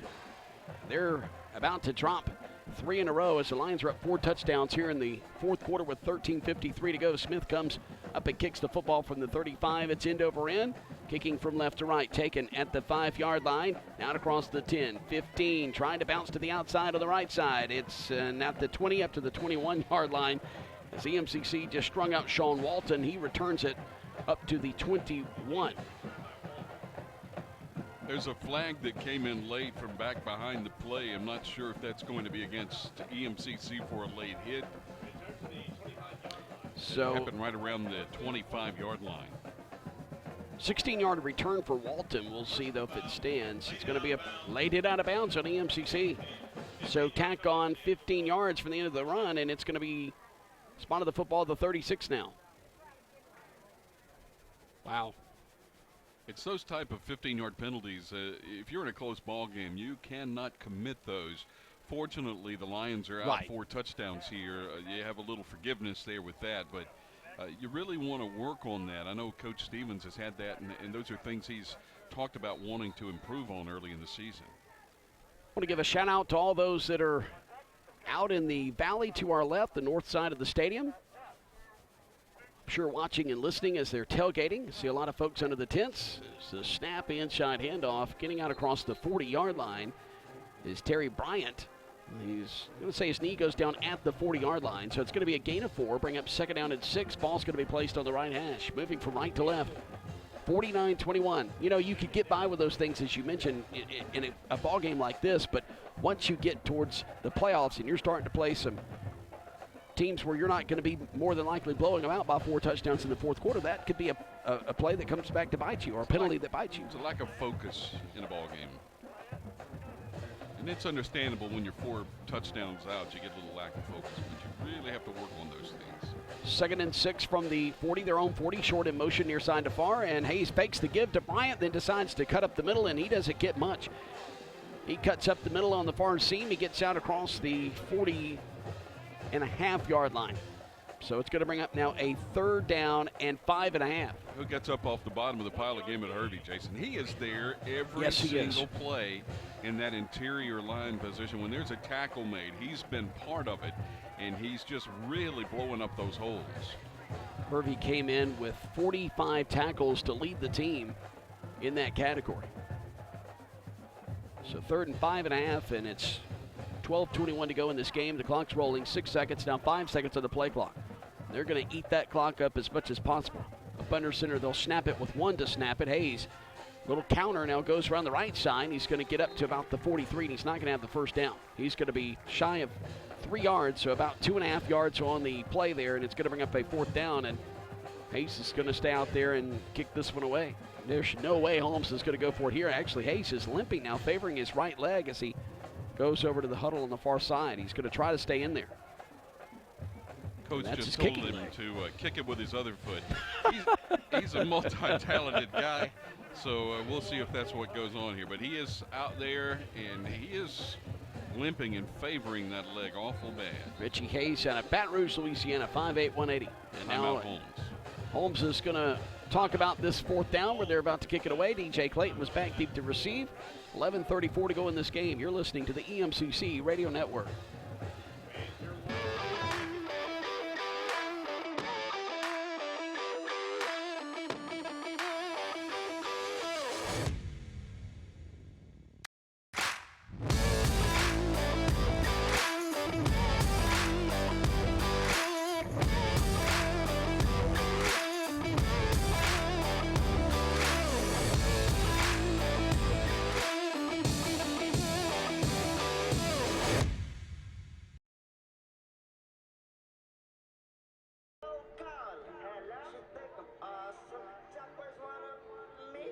To go in this game. EMCC on top, 49-21.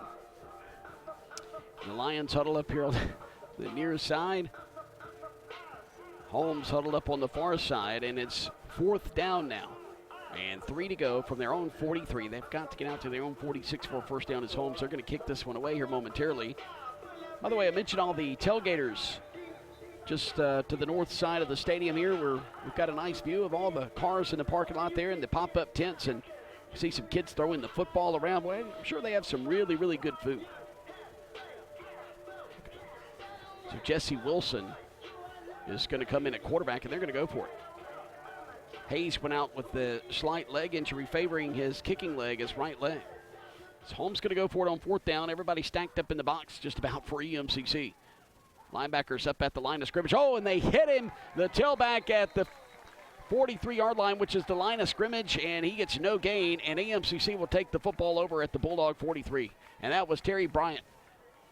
We'll watch the replay here for those of you watching on the online feed.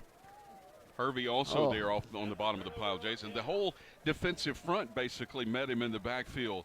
Great job, penetration, getting him back there and blowing up the play. That's another baffling situation there. Why Holmes would give such field position to EMCC. Already 49-21 with 11:29 to go in this game. Taekwon Ulmer in at quarterback still. Twin receivers either side. Ulmer lifts his right leg, takes the snap. He'll leave it to his tailback McIntosh, who tries to spin free at the 41, gets at the 40.5-yard line after a gain of 2.5 yards on the play, and that's going to bring up now a 2nd and long 7. McIntosh, the Notre Dame transfer, last year was playing at Notre Dame Stadium in South Bend. Twin receivers either side.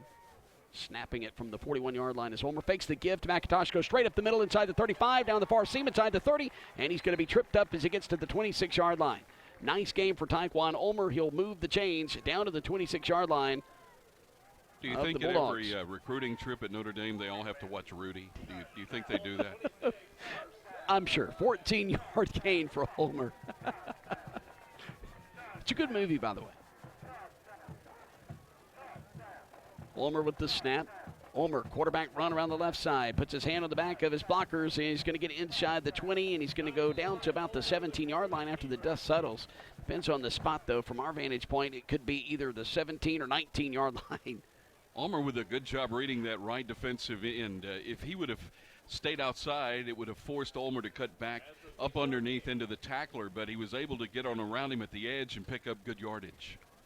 This is some valuable reps for Tyquan Ulmer. The backup quarterback who will leave in the belly of McIntosh, goes behind the right guard. It's going to go straight up the middle as he gets fumble inside the 15 down to the 16, and Holmes says they have it.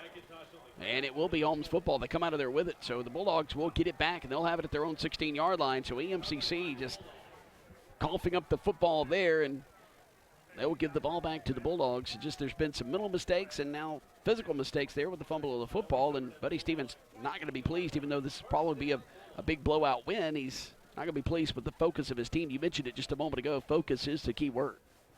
Yeah, some hard hitting still going on down there. If you watch the replay here that's about to come up. Actually, that's a previous replay in the ball game, but here goes the replay on the snap back, roll to the right side. The running back does. He's hit there about 5 yards, and then as he tries to spin and get extra yardage is when he dropped the ball. Yeah, you can see the ball come out right there, and Holmes player's face mask falls on it. And here's the inside play going straight up the middle, and it's Wilson's going to get out to about the 31-yard line. Just a simple little keeper, a little delay.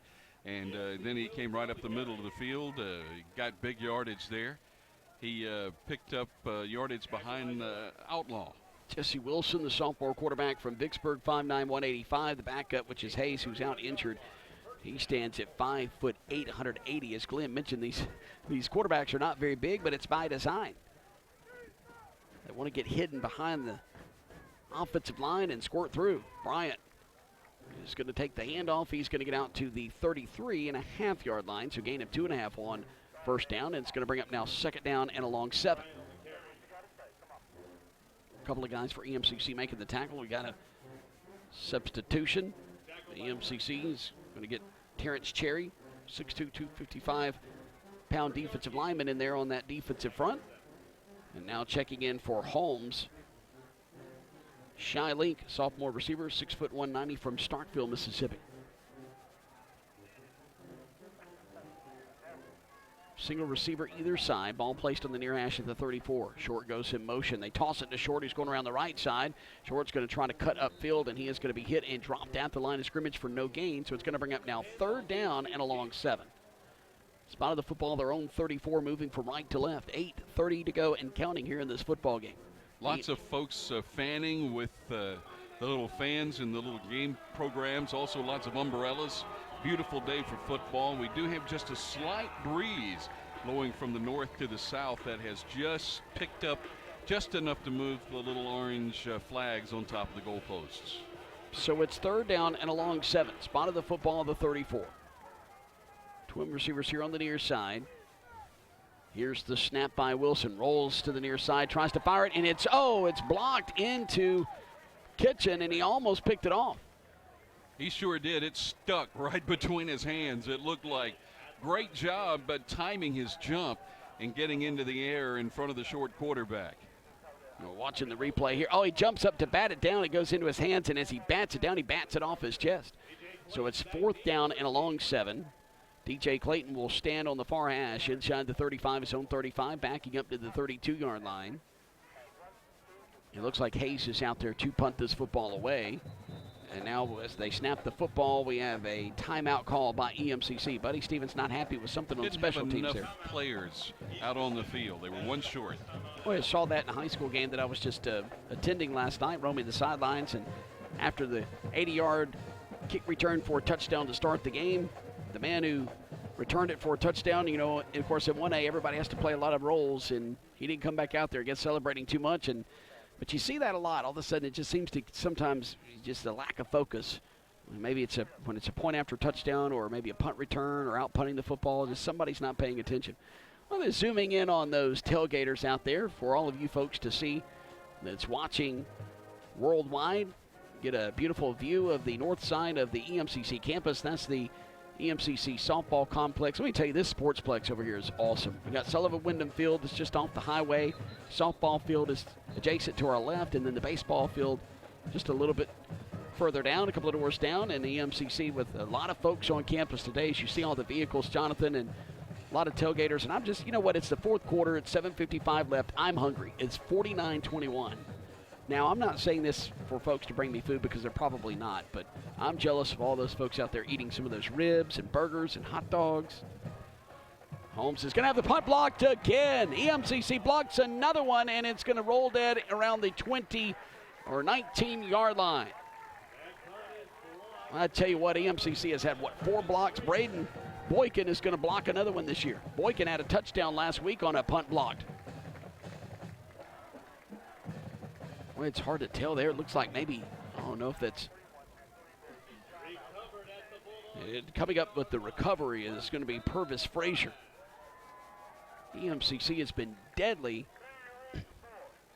with their punt return team penetrating and getting blocks. EMCC has it at their own the Bulldog 19-yard line. Ulmer lifts his right leg, fakes the give, and is going to come around near side and pulls out of one tackle as young man had him around the ankles at the 19. He gets down to the 18-yard line, so gain of a yard on the play. Looked like he had him around the armband around his ankle as he dropped him right across the 20-yard line. Down to the 18. Second and long for EMCC. Twin receivers either side. Ball placed middle of the field. Inside the Bulldog 20. Oh, my goodness, and Holmes comes on the snap, and Ulmer's going to fall down at the 24-yard line. My goodness, he looked like he was shot out of a cannon. That's Johnny Winston. Yeah, I think Johnny Winston's going to be offside. Got to be. Yeah. He came untouched from the corner position, and that's what it was. And here comes, oh my goodness, he was about a yard or two offsides when that ball was snapped. He was standing at the 20 coming after Taekwon Ulmer. My view was blocked by my monitor in here, and all I could see was Ulmer, and my goodness. As we watch the replay here, those listening on radio doesn't see the replay, but we'll try to re-explain it as best we can. Ball placed middle of the field now inside the 15 at the 13. Ulmer with the snap, going to leave it on the ground, going straight up the middle and pulling the pile down to the 11-yard line is going to be Keon Moore. So it's going to bring up now a 3rd down and 2 situation. Oh, actually, it's going to be close to a 1st down.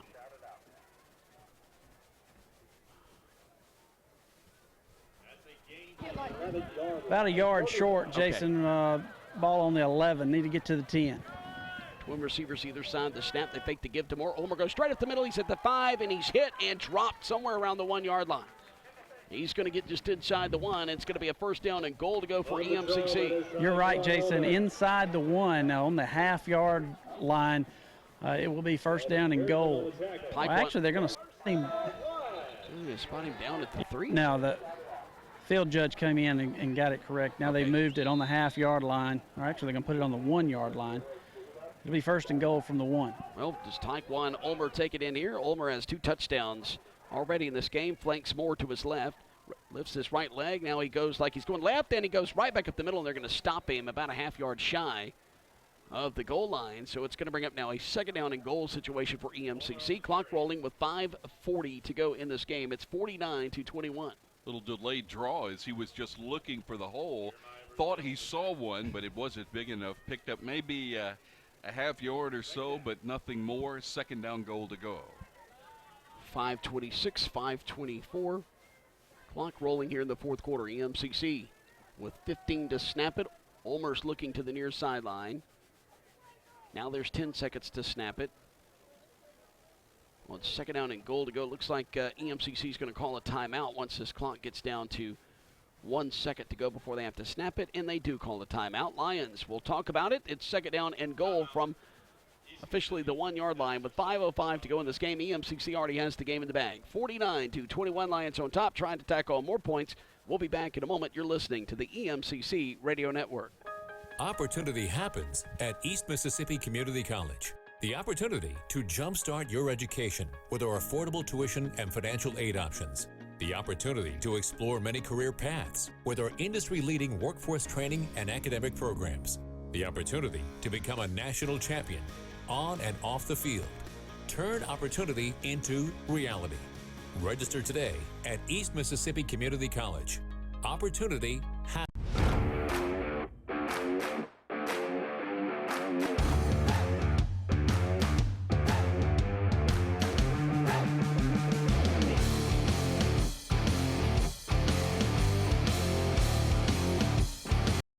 2nd and goal to go down to the Bulldog 1-yard line.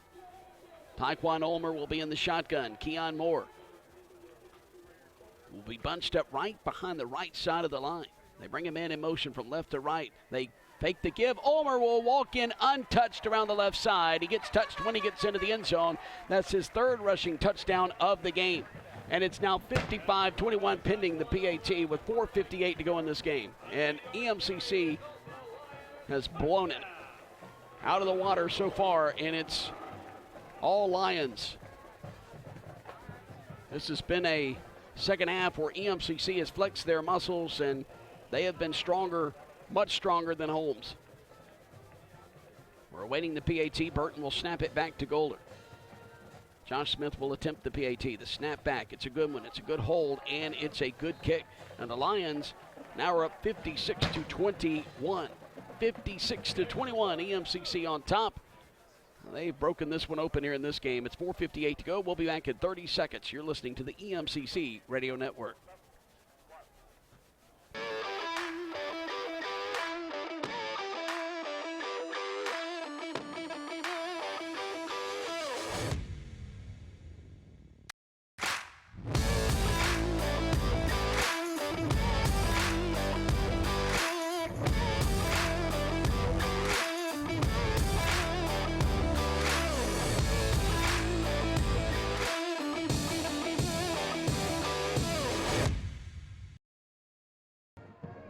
EMCC leads at 56-21, under 5 to go in this game. Let's go down on the field to Glenn Beard. Thanks, Jason. Looks like the adjustments at halftime have worked out pretty good for EMCC. You know, that first opening drive Holmes had, but other than that, it's been all EMCC here in the second half. And the Lions are going to be kicking it from left to right, trying to go to 7-0 and remain undefeated in MAC-JC North play. Here's the kick. It's high. It's end over end, backing up inside the 10, and taking it. There's Holmes across the 15, across the 20, 25, 30, up the numbers on the far side and dragging folks up to about the 41-yard line. And that is Caleb Roebuck. They let him back in there to return kicks. Nice job by Roebuck running over on that right side, finding a little bit of running room, then running hard for about the last 10 yards of that as he was hit by the EMCC coverage team. And pretty good field position here, trailing 56-21 for Holmes. Short post game coming up here in just a bit. We'll hear from Buddy Stevens. We'll give you a quick scoring summary. And we'll have some scores from around the MAC-JC. There was only 2 more games outside of this one. We'll let you know those scores, and then we'll sign off. Inside handoff to Terry Bryant, hit at the 44, spins free, goes out across the 45 up between the 46 and 47-yard line where he's dropped there. So that's going to be a gain of 7 officially, and that'll bring up now a 2nd and 3 situation. Terry Bryant, who has over 100 yards rushing today. Bryant, 27 carries for 160 yards, has 3 touchdowns on the day. But it's been a great day for him, but not a great day for his team. He's the big bruiser. They call him the B-back. They have 2 A-backs that line up behind the tight end on either side. And then they have the B-back that's lined up directly behind the quarterback. We typically look at that position as a fullback and a big bruiser, about 220 pounds. He'll be in a 3-point stance right behind Wilson, the quarterback, and they leave it with Bryant, and he's going to be free inside the 30. Now the numbers near side, inside the 10, and he's going to be tackled from behind, but we have a penalty flag. Penalty flag will be lying at about the 47-yard line over on the Bulldog side, and now EMCC says bring it back. I think that's a hold. Yeah, that's in the area of the holding, Jason. Actually, chop block. Can't chop outside the tackles. And so that's going to bring it back.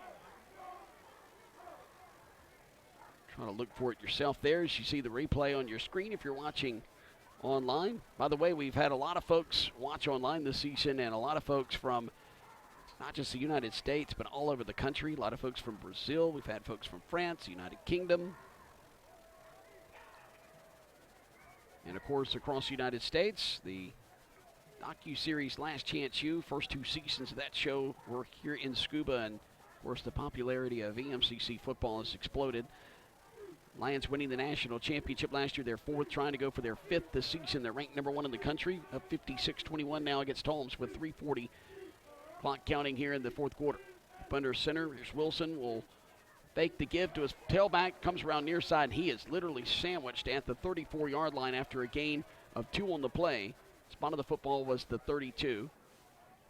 EMCC's placing an extra defender back on the back side of where the play is coming from, because the quarterbacks have been successful about turning and coming backside. And so they're putting an extra defender on the back side of the play, Jason, to try to keep that from happening. So with 3:07, clock rolling here in the fourth quarter, Holmes is going to come up on it with a 3rd down and 16. After the penalty yardage, the spot of the football was the 32. Now it's at the 34 after the 2-yard gain by Wilson. Twin receivers wide side of the field, crossed away from us. The snap, and they pitch it over on the right side, and trying to stop on a dime, getting out across the 40 and up to about the 43-yard line is going to be Dylan Kelly. So Kelly will get it up to about the 42. That's where they're going to say it was stopped. We have an injured Holmes player lying around the 32. That's the quarterback, Wilson. Yeah, the Lion defensive front, I didn't catch the number of the play. You might see it here on the replay when it comes up. But he just blew through the hole, Jason, and hit the quarterback just as he handed the ball off. And here comes the replay for those of you that are watching online. Oh, they're attending to him around the 32-yard line now. See, yeah. They just nailed him with that shoulder pad. And so he is shaken up. And that was LaShawn Polino Bell who laid the hit to Jesse Wilson, who is still lying around the 32-yard line. They're going to roll him over on his back. Maybe had the wind knocked out of him there. Saw that situation last night in a high school football game where a kid just fell on the football after returning a kick return a long ways, and he was down for quite some time. Glenn, that was a pretty big hit. Nothing illegal about the hit, just a big-time football play. Yeah, you're right, Jason. They're looking at his left ankle. As he's hobbling, as he gets up, he'll go to the sideline for a few plays, maybe finish. It's 4th down and 8 coming up from the 42-yard line. I expect Holmes to punt this football away, and the EMCC will have it back for one more offensive possession. Yeah, you know, sometimes, like I made the comment, I may have had the wind knocked out of him, this, that, and the other. And yeah, it was a big hit, but it may have not had anything to do with the hit. You know, as far as the upper part of the body, maybe his ankle just got twisted up down there amongst some bodies, or maybe just planted it. When he got hit, it turned. He's walking gingerly between the numbers and the sideline across the way around the 25. And he's a couple of steps away from the sideline. And he may have also had his bell rung a little bit, too, there, as he's kind of gingerly walking, and looks like he's in a fog. So around the 42, they snap it back. And here's the punt by Curry, and it's a high spiral. Nobody back deep to receive for EMCC. Going to bounce at the 21, and it's going to take a Lion roll, or excuse me, I beg your pardon, it's going to take a Bulldog roll down to the 10-yard line. About a 46-yard punt. Nice job getting just plenty of height in that, Jason. There was nobody back for Holmes, or nobody back for EMCC. They were expecting some type of going for it type play. So nice punt. EMCC's got it. 2:14 to go in the game. So the spot of the football is at the 10-yard line. 2:14 to go in this game. EMCC has it. Taekwon Ulmer, who has taken a majority of the snaps here in the fourth quarter, lifts his right leg. He's in the shotgun standing at the 5. He'll leave it with his tailback. Comes up the middle now, tries to bounce to the outside. He's going to roll up to the 15. That's going to be Keon Moore. So it's going to be a gain of 4 on the play, and that'll bring up now a 2nd down and 6 situation.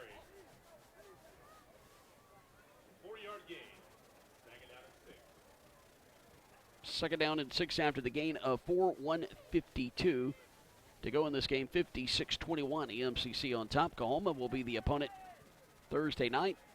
6:15 airtime. 7 o'clock is the kickoff. Then EMCC will go on the road for the final division game and final game of the regular season, Northeast. That will be on the 26th. Snapping it from their own 15, and whistles will blow, penalty flags will fly, and I think they may have let the clock wind down, and it's a delay of game situation. No, it's a false start, beg your pardon. So that's going to be on J.D. Beal, 6'4", 320 freshman from Flowood, Mississippi, played at Hartfield Academy. So now that'll bring up a 2nd and 10, so the ball is going to be placed back at the original line of scrimmage. Moving from left to right, EMCC on top. Clock's rolling, 1:20 to go. 56-21. is the score, and more than likely will be your final score here in the next minute 14 seconds. The MCC is going to delay the snap for a moment. They've got 8 seconds before they have to snap the football. Ulmer with a snap, runs it near side. He's going to be hit inside the 5, but stays on his feet and gets out across the 10. Popped hard around the 15-yard line. So you heard some pads popping down there. And with 58 seconds to go, the clock has stopped as he goes out of bounds. The Lions will have to snap it at least one more time. So it's a third down. Of course, if they get the first down, they could just go ahead and run this game out, and would probably maybe go for it depending on if it's 4th and short or what. We'll wait and see what happens here. 7 seconds to snap it. Now 4 seconds. Clock's not running, though, so I'm not sure why they're winding it down so much. Ulmer back to pass. Great protection. Fires it. Caught! And it's a first down, and the receiver's going to get down to the 25-yard line. And once again, making the reception is Austin Morphus. He's had a couple of receptions today as a touchdown reception. And so they'll stop the clock for a moment to move the chains. Now it's winding. 50 seconds. Now 48 seconds. So now the Lions can snap it for just one more time here in a moment. 40 seconds. Now 38. There's 16 on the play clock. EMCC's ready for this game to be over as much as Holmes. 56-21 with 30 seconds to go. Counting clock, 4th quarter. Snap it to Ulmer at the knees. He's going to pick it up, hand it. No, he's going to keep it himself around the left side, and he's going to try to avoid being tackled for a loss, and he does 2 times. Can he do it a third? No. And so with 17 seconds left, they're going to stop him. His forward progress back at the 24-yard line, so it's a loss on the play of a couple of yards. That time. They drop him back behind the line of scrimmage, but that may be one of the hardest runs of the day. So Buddy Stevens is out between the near side hash and the numbers, and the clock is going to strike all zeros. The horn sounds. It's final. EMCC 56-21 over Holmes. They're now 7-0 on the season. Holmes drops to 3-4, 1-3 in the division. And the Lions continue to be undefeated in division play with 2 games remaining here on the schedule in 2018. We'll be back with our short post-game show in a moment. You're listening to the EMCC Radio Network.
EMCC now 41-1 since playing in this venue when the gates opened in 2011. Buddy Stevens down on the field. He's talking to his team right now. 56-21 the final score. Number 1 EMCC with a win over Holmes. We're about to go down to the field here momentarily to Glenn Beard, who's going to have an interview with Buddy Stevens. Buddy's now got the guys ready for prayer. And as they do that, Jonathan, your thoughts and analysis on today's game? It could have been a completely different ball game if you think back as far as the final 2 drives in the first half. 2 scores, long drives for Holmes. They got it back. They drove it down the field again. First drive in the second half, Jason, and they were right there. It was a new ball game. And then Holmes EMCC just took over the game. Holmes just took a step back. EMCC able to move the ball up and down the field at will, get it into the end zone, and turn it into a blowout 56-21 game.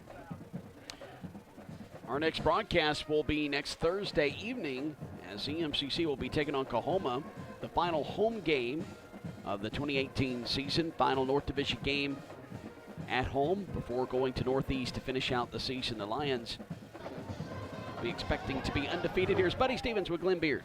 Thanks, Jason. Got head football coach Buddy Stevens here of the Lions. Coach, 56-21 victory. Not a bad day for the Lions. No, I thought the guys came out and played really well second half. First half, we were doing a little bit of standing around watching.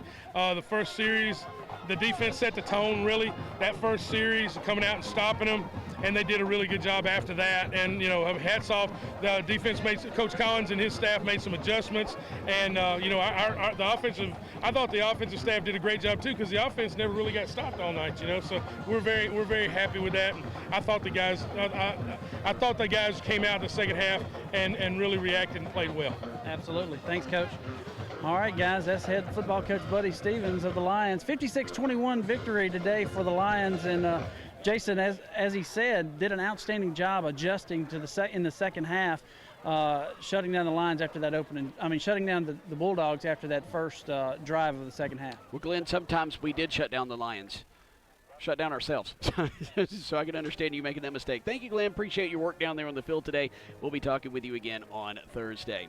All right, let's take a look at the scoring summary. EMCC got on the board first. They made it thing after Deion McIntyre going from 3 yards out, capping a 9-play, 70-yard drive on the opening drive of the game, taking up 2 minutes and 35 seconds off the clock. Then it was Taekwon Ulmer's 6-yard run after EMCC got the ball at the Bulldog 3-yard line, a bobbled punt by the punter. And it was EMCC's Adrian Miller that fell on it at the 3 after a 3-yard loss on the next play. Ulmer takes it in from 6 yards out. That was with 10:31 on the clock, taking off 35 seconds. And it was 14-0 after that. 21-0 after Rashad Eads hauled in a 76-yard touchdown pass from Messiah to Weaver. Smith with the kick, capping a 4-play, 87-yard drive, taking a minute and 15 seconds off the clock.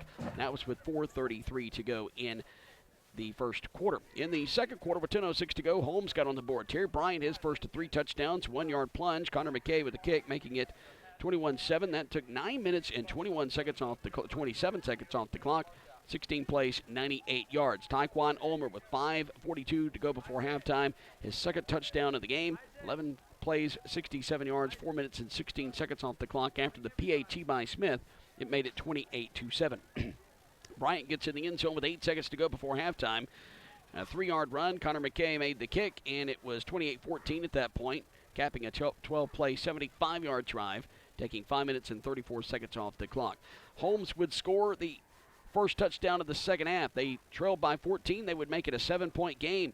They went down the field 65 yards in 3 plays, 1:22 off the clock. Terry Bryant with his third touchdown run of the game, a 10-yard run, making it 28-7 after the PAT. Then EMCC would score 4 straight unanswered touchdowns to Ontario Drummond, a 9-yard pass from Messiah to Weaver, making it 35-21, capping an 8-play, 69-yard drive with 2 minutes and 18 seconds off the clock. Deion McIntosh with his second touchdown of the game with 5:21 to go in the third quarter, 15-yard run, 1 play, 15 yards. That was after a turnover by Holmes, and it was 42-21. Then it was 49-21 with Adrian Miller's 16-yard touchdown pass caught from Taekwon Ulmer. And that was with 13:53 to go in the game. 8 plays, 55 yards, 3 minutes and 28 seconds off the clock. And then with 4:58 to go in the game, Taekwon Ulmer, his third touchdown of the day, a 1-yard run, capping a 5-play, 20-yard drive, 2 minutes and 49 seconds off the clock, and that would be your final score, 56-21. Jonathan Holmes will have a few highlighted stats for us. Just taking a look at the offensive stats for each team, you see some interesting things. It was kind of one-sided rushing the ball in the first half with Holmes having the lead. EMCC finished up 40 carries for 253 yards, Holmes 58 for 256. And if you take a look down at passing the football, 24 attempts, 20 completions, so 20 of 24 for 258 yards for EMCC. 3 of 10 for 30 yards for Holmes. They did not get an offensive yard passing in the second half. Total offense, 64 plays, 511 yards for EMCC. 68 plays for 286 yards for Holmes. Time of possession, it was all Holmes, 36-24, 13 minutes more than EMCC. Third down conversions, that's always a stat that's interesting to look at after a ball game. 9 of 10 for EMCC, 5 of 14 for Holmes. 1 of 4 on fourth down conversions for Holmes. EMCC did not attempt a fourth down conversion. Red zone chances, 3 of 3 for Holmes, 7 of 8 for EMCC. Taekwon Ulmer with 108 yards on 12 carries. Deion McIntosh rushes 14 times for 109 yards. And both those gentlemen, 3 TDs for Ulmer, 2 TDs for McIntosh, leading the way on the ground. With DeWeaver, 227 yards on 18 of 22 with 2 touchdown passes. Ulmer had 1 touchdown pass as he was 2 of 2. Defensively, Fred Hervey, 13 tackles. Eric Kitchen, 2 sacks for the Lions, and it was a dominant game, especially in the second half as EMCC pulls away from Holmes. Thank you, Jonathan. Let's take a look at scores from around McJC play today. We only have one score to report. It's in the fourth quarter. Mississippi Delta leading Itawamba 34-28, and at 5 p.m. kicking off in about 4 minutes, it's Pearl River on the road at Southwest. And gave you Ole Miss and Arkansas's kickoff time, which is 6:30 tonight, to Little Magnolia State football, and that's going to be on ESPN2, I believe. And that game's going to be from War Memorial Stadium in Little Rock, Arkansas. I've been to that place a couple of times. It gets very, very loud there. I think Ole Miss, though, will have a good game with Arkansas tonight. And then Southern Mississippi falling to the Mean Green of North Texas today, 30-7. North Texas, they're for real, already defeating Arkansas and Southern Miss this year, a couple of big-name opponents. So that's going to wrap up our broadcast here. Buddy Stevens still being talked to by the media. Matter of fact, I see Scott Walters, our spotter down there, talking with him. Scott also doubles for the Commercial Dispatch. I want to thank our fine friends here that helped us. Scott Walters, of course, helps us with spotting. Gavin Gilbert does a fantastic job with stats and trying to keep me straight over here. I want to thank Javante McAdory back at the WFCA studio, the flagship station that runs these broadcasts on the EMCC radio network. For Glenn Beard on the sidelines and Jonathan Holmes here with me in the booth, I'm Jason Crowder saying so long. We'll talk to you Thursday night at 6:15 as we go live here from Sullivan Wyndham Field, 7 o'clock kickoff with Coahoma. You've been listening to a production of EMCC Football from the EMCC radio network.